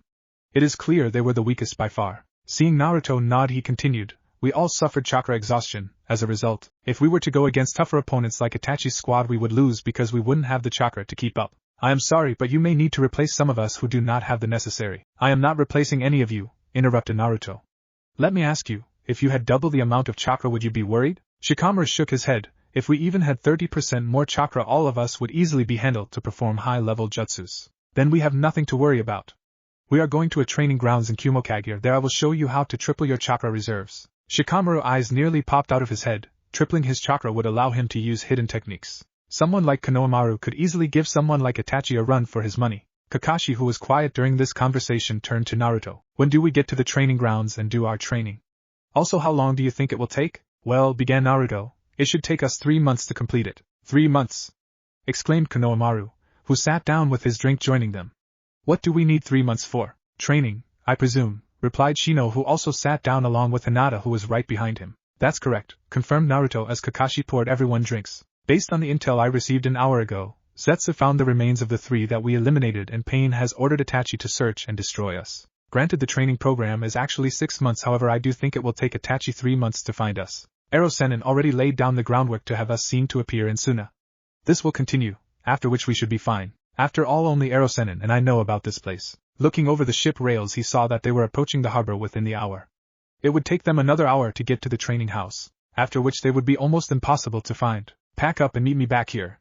We should be arriving soon." With that they all got up to get their things, with the exception of Hinata. She looked at Naruto. Studying him she realized that he was tired, not from physical pain but from a burden. She felt his intense killer intent against Sasori, and she was worried for him. "Ano, Naruto-kun, I have a question for you." "What is it?" asked Naruto. Taking a deep breath she began. "With the healing jutsu that Moegi-san taught me, I am able to detect more than just wounds and physical damage. With my Byakugan, I am able to also tell emotional status and bloodthirst." Noticing that Naruto felt uncomfortable she felt bad, but she had to continue. "When you fought Sasori you had an extremely high level of bloodthirst and killer intent. Why?" She wanted to give him the opportunity to explain himself. Naruto-kun wasn't a hateful man, he cared about others, so there must have been a reason. Naruto gazed intently into Hinata's eyes. Normally he would shrug his shoulders and walk off if someone asked him about this. But with Hinata he felt like he could trust her. Taking a sip of the water he gave his reasoning. "Sasori killed Kankuro, the brother of the Kazekage Gaara. That is why I had to destroy him, because Gaara asked me to. But that's not what you are asking. You are asking how I became so cold and heartless. And for that let me explain." Flashback. 8 years ago, Naruto was tired. He had been training with his clones for 2 years. In 6 months he would return to Konoha and resume his mission to bring back Sasuke. He made a promise to Sakura and he would keep it. Poof! He looked back to see his last clone dispel itself. He had made 200 clones every day and trained for 10 hours every day. He perfected every jutsu in his repertoire, and added a handful of new ones. He had excellent chakra control and his taijutsu improved so much that Erosenin actually had to use a substitution technique once. Speaking of the pervert, Naruto saw him stumble and after a day of research he was giggling uncontrollably. Why Naruto, mumbled Jiraiya, here is some money, get some food for dinner, we leave bird country at dawn. Naruto grabbed the money and grumbled as he left. Stupid Erosenin, why didn't just bring food while he was in town? Lazy bum. Naruto made his way down to the town, as it was nearing sunset. Most people left, and only a few walked the streets. He made his way to the ramen shop, though not as good as Ichiraku's it still had a few good flavors. Oi! Old man, can I have 2 miso ramen and 2 pork for here and another 4 more to go when I leave? Right away! Naruto sat down on the stool waiting as the old man began making his ramen. He figured he would eat his share here and bring back Erosenin his share later. Here you go, said the old man, sliding a large bowl of miso ramen in front of Naruto. Itadakimasu. Naruto immediately dove into his ramen with gusto. There wasn't any food in the world that could compare to ramen. As he finished his first bowl, the second one showed up. Without pausing he moved the empty bowl away and continued to satisfy his fill of ramen. He was so focused on his food that he didn't even see or hear the young man walk up beside him and order a beef ramen. As Naruto glanced sideways he saw that this man couldn't be a year over 20. He looked like he was Kabuto's age, the spy of Orochimaru. Paying no attention to him, Naruto began his fourth and last bowl of ramen. The young man ate quietly and didn't even make a sound, even while chewing. Weird, thought Naruto. Shaking his head, he placed his money on the counter and grabbed the takeout food. Thanking the old man he began his walk back to Erosenin. Stop! You have to pay. Naruto looked back to see the old man calling for the young man to pay. He stopped. Naruto thought maybe he forgot and he turned around and walked back towards the old man. Thank you, sir, I imagine that you just forgot to pay. Snap! Naruto's eyes bulged. The young man snapped the neck of the old man and walked away. Feeling an intense bubbling rage burn inside him, he grabbed a kunai and flung it at the young man. To Naruto's surprise, he dodged effortlessly. It was then Naruto noticed that the man was wearing a long-sleeved shirt that went to the middle of his thighs that was sky blue in color. His pants were a dark blue color, and his sandals were simple and gray. He had a single katana resting on his left hip and it too was white and blue in color. His hair was black and long, covering one of his eyes while the other one was an intense blue in color. He continued to walk away, completely ignoring Naruto and his kunai. Naruto, even more frustrated, raced towards the man, leaving his ramen on the side. Moving his hands in front with 2 Rasengan glowing, he slammed it into the man's back, yelling, Rasengan! To his surprise there was a crackle of static electricity, and a flash of lightning, and the man was nowhere to be found. Naruto then felt a presence behind him. Grabbing another kunai he spun and attempted to attack the young man, but he couldn't. The sheer amount of bloodlust that he was releasing was suffocating. Naruto could barely breathe in front of him. This made Orochimaru's bloodlust feel like a spring breeze. This one felt like this man would ruin him, tear him into pieces and make Naruto feel pain like he never did. He felt the copper taste of blood in his mouth. The young man looked down at the boy. He was impressed that his brain or heart didn't explode. Most people couldn't handle it, though despite the boy's best effort he passed out, blood leaking from his mouth. The young man walked away again. He barely reached 10 paces when he felt a zing past his cheek. Shocked, he turned around and saw the boy, gripping his heart with one hand, clutching another kunai. He then felt a warm sensation on his cheek. With his hand he reached up and touched his cheek and felt something warm and wet. Looking at it he saw red. Blood. His blood. He had not bled in years and this boy managed to cut him. This was no ordinary boy. Turning to him he said, I will tell you my name, boy, because I want it to be the last thing you ever hear. But first I applaud you for cutting me. Only 5 men had the honor of doing so. However, you like the rest will not live to tell the tale about it. As with the others, I give a gift to you like I did to them. And the gift is a word of truth about me. So your gift will be my purpose in this world, which is to make it burn. Why, you ask? Because I can. And my name is. The man was now directly in front of Naruto and Naruto could barely stand. He couldn't stop him from lowering his head so that the man's mouth was at his ear. Naruto's vision became blinded by red, but he heard the word that the man whispered. Jin. Jiraiya was upset. Naruto should have been back by now, and he was starving. The boy was easily distracted, and so Jiraiya got up and made his way down to the town. The streets were empty. Jiraiya made his way towards the ramen shop. He thanked Kami that the boy was predictable in his taste of food. As he walked over to the shop he noticed a crowd of people. As he walked towards them he saw boxes of ramen strewn on the street. Jiraiya began to feel uneasy. There was residue of chakra here. As he pushed through the crowd he came to the front. And to his horror there were 2 bodies. The old man was dead with his neck snapped off and the other was Naruto. Jiraiya raced towards Naruto's body and saw that it was a mess. His chest was sliced open and his internal organs were sliced up. Half of Naruto's face was bashed in while the other was covered in blood. Both his legs were snapped at the knee. Only a monster could do this. As he placed his ear on Naruto's exposed heart, he could hear a faint thump. Naruto was alive. Barely. Grabbing him, he raced towards the hospital. He looked down and saw that Naruto's organs were shrouded by the Kyuubi's chakra. The chakra was trying to keep Naruto's body intact. Jiraiya arrived at the hospital and stormed through. They were lucky that they were in this town. The best surgeon was in this town. Where is Dr. Yamashi? I am here, the doctor said. He was an older man in his 70s. Looking at Naruto, his face changed to concentration, and he called out, "My team, emergency operation station 4 now." There was a commotion of people running around and the doctor immediately began the operation on Naruto once his team was assembled. They only had minutes to save him. Jiraiya sat down in the chair outside of the operation room. There beside him was an older man. Jiraiya immediately recognized as a peddler. "What's your name?" asked Jiraiya. "Nagana," replied the peddler. Jiraiya gave him an intense glare before saying, "I know your job is to collect information and sell it to others. But you are not to tell anyone here or anywhere what you saw. You saw nothing. Do you understand?" Nagana, scared for his life, nodded quickly.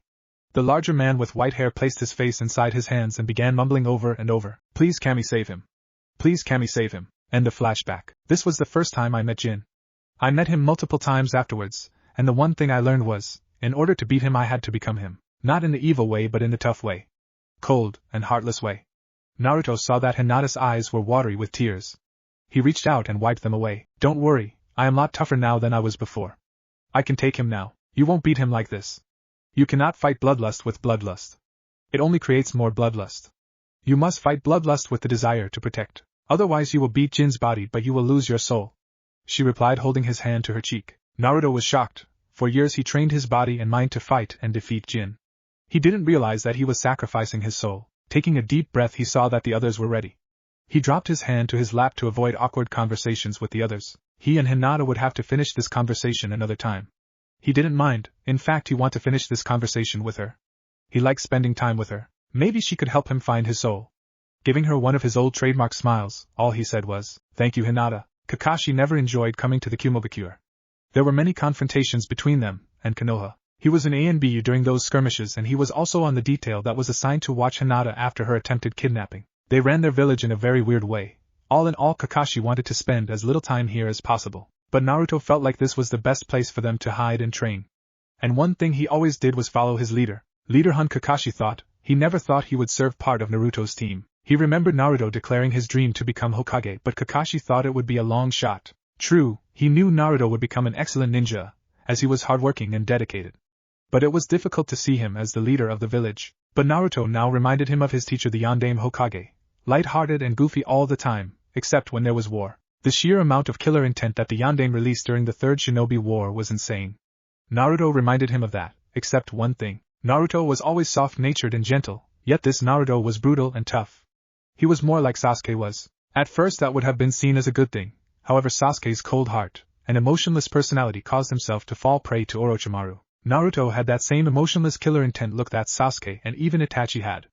And he also had a no regard for life look. He heard a little about Jin and how dangerous he was, so it was understandable that Naruto changed his style to be like Sasuke, who he respected. But he didn't understand how Jiraiya-sama would allow this to happen. The one thing he did notice was the effect that Hinata had on Naruto. Just with a few interactions, she managed to create tiny cracks in Naruto's emotionless face, revealing little by little the young man that was there before. Kakashi knew that if there was any chance of old Naruto to come back and be strong enough to defeat Jin, Hinata would be the key, and he needed to make sure that he helped in any way he could. Kakashi was so deep in thought that he barely heard Naruto when he motioned them to stop. "We are here," Naruto called out. They saw that they were on the outskirts of Kumogakure, a few kilometers out. They were deep inside the forest that was on the east of the village. In front there was a small broken-down cabin. It seemed like no one has been there for months. "How exactly are we all supposed to live here?" asked Konohamaru. Naruto smiled and said, "Follow me." They made their way towards the cabin. As they entered they were hit with a nasty stench. Shikamaru visibly gagged. Hinata covered her nose with a cloth. Both Kakashi and Shino seemed visibly unaffected. Naruto smiled. "Sorry, it was necessary to hide our training site." "Don't worry, the actual training ground smells much better." Naruto then walked to the back wall and pulled a tiny rusted nail. The floor in front of Naruto split in half, revealing staircases. Beckoning them to follow, they made way down to the underground facility. The floor above them closed, leaving them in the dark, except Shino's bugs began to glow in the dark. allowing them to have some light. When they reached the bottom of the stairs, there was a metal door that had a single hole where the doorknob should be. Naruto then collected some chakra in his index finger and placed it in the hole. There was an audible click sound when Naruto removed his finger. The door then slid open, revealing their training ground. It was a wide expanse of land close to 1 acre. The ceiling was extremely high, over 200 feet, they must have been deep in the ground. On the far right side there was a large house, simple yet elegant. From the front steps and led to an open area that was paved in a circle shape with different kanjis on it. Past that there was huge boulders lined up, some were damaged while most were in perfect condition. At the opposite side of where they were was an artificial waterfall that fell into a large reserve of water. Just by seeing the steam they could the water was hot. And on the left side there was a huge wall that went to the ceiling with the exception of a few feet. Looking closely they could see that the wall was very shiny, and looked slick. As they continued to study the area, Naruto began his explanation. Okay, as you can see this is our training ground, we have living quarters on the right. There are 8 rooms. Feel free to pick any one you like. There is a small kitchen where you can keep your food. The cellar is next to the kitchen where we have stored food good for a few months. All the bedrooms are equipped with a bed and a side table. There are also 4 bathrooms, there might be some sharing but we can manage. Naruto smiled at them before continuing, now this training ground is for chakra control, and increasing chakra reserves. This is why everything here is catered for that. In the center there is the meditation circle which I will explain later. The wall is a harder version of the tree climbing exercise, and the beautiful water will make your wall climb look like child's play. This is a 3-month training, hopefully we can accomplish a lot in these 3 months. Any questions? Konohamaru, seeing that no one had questions, asked, do we do this in any order for training, or do we have a specific sequence? Also, will 3 months be enough? Naruto grinned as he explained, yes, there is an order which I will explain during lunch. Also there is a reason why we chose this location. Erosenin found out that there is a magnetic pool right under us. There are a few all around Kumogakure. Using a seals master that he knew, Erosenin managed to have the magnetic pool encase this training ground. As a result, while training here we found out that 3 days in here was only 1 day in the outside world. Something to do with the magnetism causes time to go haywire here. Either way it works to our advantage. We will be doing 9 months here which will only be 3 months in the real world. This should definitely improve your chakra control and reserves, considering the exercises you will be doing. How long did you train here for? Hinata asked. Giving a shy smile, Naruto replied, 1 year of the outside time, 3 years here. There was a silence as the rest of them were impressed with Naruto's dedication to train. With the exception of Kakashi and Hinata, who knew that Naruto would do anything for his training, the rest of them needed to get used to the new Naruto. Now then, Naruto interrupted their thoughts. Let's change and grab a bite. After which I will explain the first part of training. With that they all made their way to the safe house knowing that their time was valuable. They were almost done eating. Lunch was a simple affair. A bento box packed with rice cakes, protein bar, sushi, and a dessert cup. There was also chakra water as well. Naruto, seeing that most of them were done, began explanation of the training. Now normally chakra reserves cannot be increased as everyone has their predetermined ability to carry so much chakra. However, Erosenin has found out a way that can increase the total capacity of your reserves by 30%. However, this wasn't enough, so he also created a way to make that 30% increase feel like 200% increase. Naruto got up from the dinner table, and motioned for them to join him outside. They walked towards the rock pillars. Naruto closed his right hand into a fist, then lifted his finger, and charged it with chakra that it created a small ball. He then lifted his thumb to create a gun shape and pointed his finger at the rock. He then flicked his wrist upwards, causing the ball of chakra to propel like a bullet into the boulder, causing a hole. Now charging chakra into your finger shouldn't be hard, go ahead and try it. They all immediately charged their finger, and created the same ball. Now shoot it. Immediately there was 5 holes in the rock pillars. Naruto then turned to them and continued, now you must shoot as many of these bullets you can every morning until you cannot do so at all. That should take an hour. Once that is done you will be left with barely enough chakra. At that point you climb this wall that has been coated with chakra-induced oil, making it extremely slippery. On average the equivalent chakra needed to climb this wall is the same as shooting 300 shots of chakra bullets. So if you are able to do it with almost 0 chakra, your efficiency will increase 300 times. As a result you would be able to do more of the jutsus that you have. This exercise continues in the waterfall where you must walk up as the water rushes down. Also the water is chakra-induced as well and harder to climb. Once that is done will you be ready for the 3rd stage of actually increasing your capacity. First you must improve your efficiency, then we can increase your capacity. So let's begin. Immediately the 5 of them began shooting chakra bullets. After an hour and a half they all completed their shots. Konohamaru shot the most with 4,500. Kakashi and Shino were not far behind at 3,000 and 3,100 respectively. Hinata, to Naruto's surprise, was quite close at 2,700 and Shikamaru was a clean 2,000. They all immediately began climbing the wall and had trouble doing it. None of them managed to reach 6 feet. It was hours after where Naruto checked in from his training asking them about their progress. Did anyone reach 6 feet yet? They all shook their heads. Don't worry, Naruto reassured, it will take time. Naruto! Called out Shino, how many shots can you do? Naruto smiled before responding, 40,000. It had been 3 months of training for Naruto's team. They had made some impressive strides in their training, with the exception of Shikamaru, who was a foot away from the top of the wall. The rest of them had begun their waterfall section. Konohamaru and Shino actually made the most progress, with Hinata and Kakashi not far behind. In another 2 months or so they hoped to complete the water exercise as well. Naruto was thrilled, the training was going extremely well. All of them were dedicated to training, even Shikamaru. They all spent at least 16 hours a day training and 6 hours of rest and recover. Naruto continued to smile, as he saw Shikamaru sweat and persevere and reach the top. Yada! Screamed Shikamaru in a rare show of exuberance and exhaustion. He sat on the top of the wall, while everyone clapped for him in support. Shikamaru raised his hand in recognition before jumping down and making his way towards the dorms. I'm going to grab some food and catch some sleep. The next step will be most troublesome. Naruto nodded as he continued to watch the others. These last 3 months were some of the best of Naruto's life. Most of Naruto's training was serious, always a goal, always striving to attain something. This time Naruto was still training, but he was more at peace, and a big part of that was the training with his friends. The conversations, the laughter, the meals, all of these were absent. True, he had Erosenin, but there was always a threat. There was no time to enjoy the company. Staring at them, he noticed Hinata sitting on the rocks with her jacket beside her. She had a tight black tank top and her pants. Her top was wet from falling into the water too many times. The tank top stuck to Hinata, revealing her curves and shapely body figure. Naruto swallowed and blushed, but then quickly looked away to avoid eye contact. There was no way denying it. Spending 3 months together, Naruto began to have a crush on Hinata. They would share walks and have quiet conversations. Naruto told her tales of his missions, and she kept him entertained with stories of Konoha while he was gone. Naruto felt like for the first time that there was life aside from being a shinobi. That one day he could settle down and have a life. He used to dream about these things when he was younger. But somewhere along the way in his 10 years of training he let go of that dream.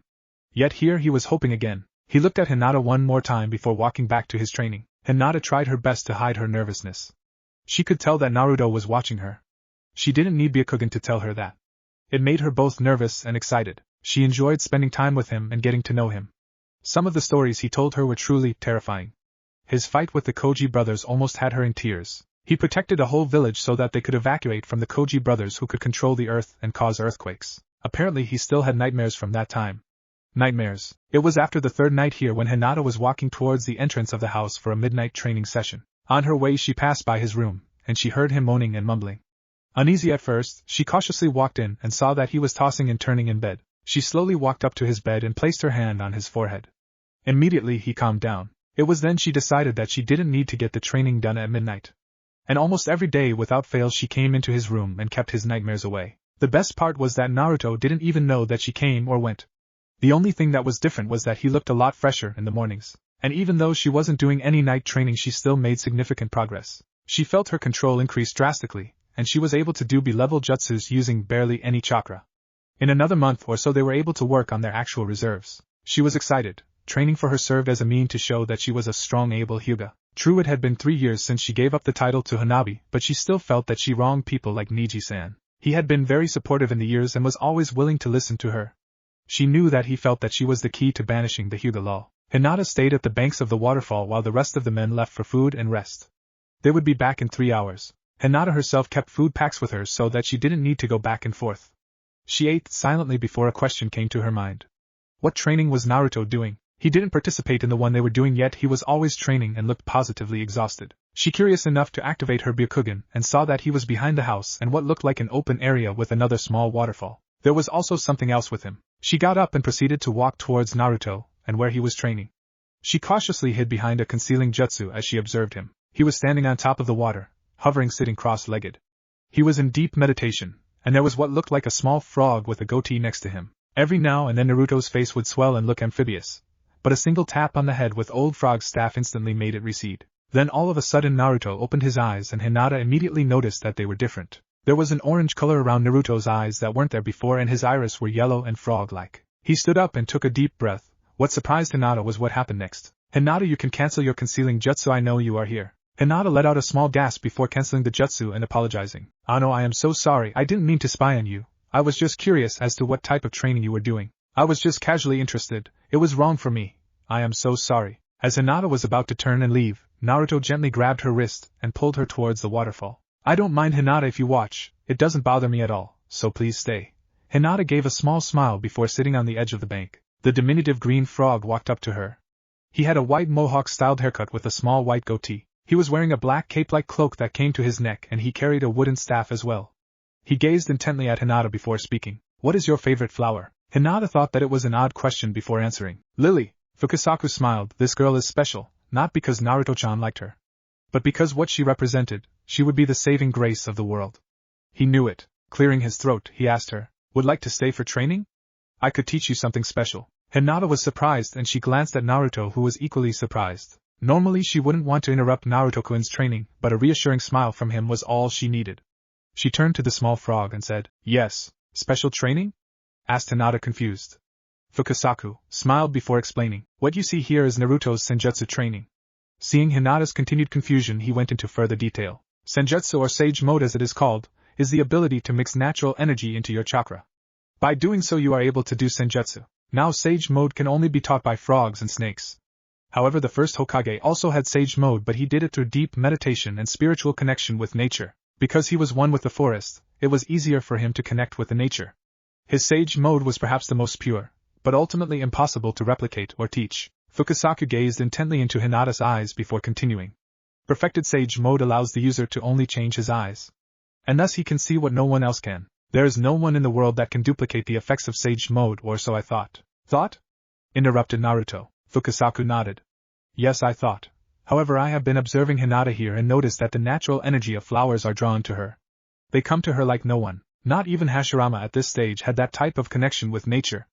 It takes a level of purity, gentleness, and love to create that bond that Hinata has. So the special training I thought would be good for you would be to learn sage mode. Obviously I know you have a busy schedule planned, I would never interfere with that. But if you do sage training in the morning and leave the rest of the day for your chakra control, you will make a lot of progress during this time, and I can give you scrolls to work on while you travel. So what do you think? Wait, does that mean she will learn frog katas and the techniques you taught me?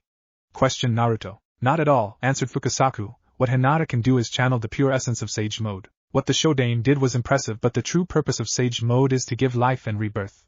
The sage mode associated with the flowers is that of pure healing. In essence, Hinata would become the greatest healer the world has ever seen.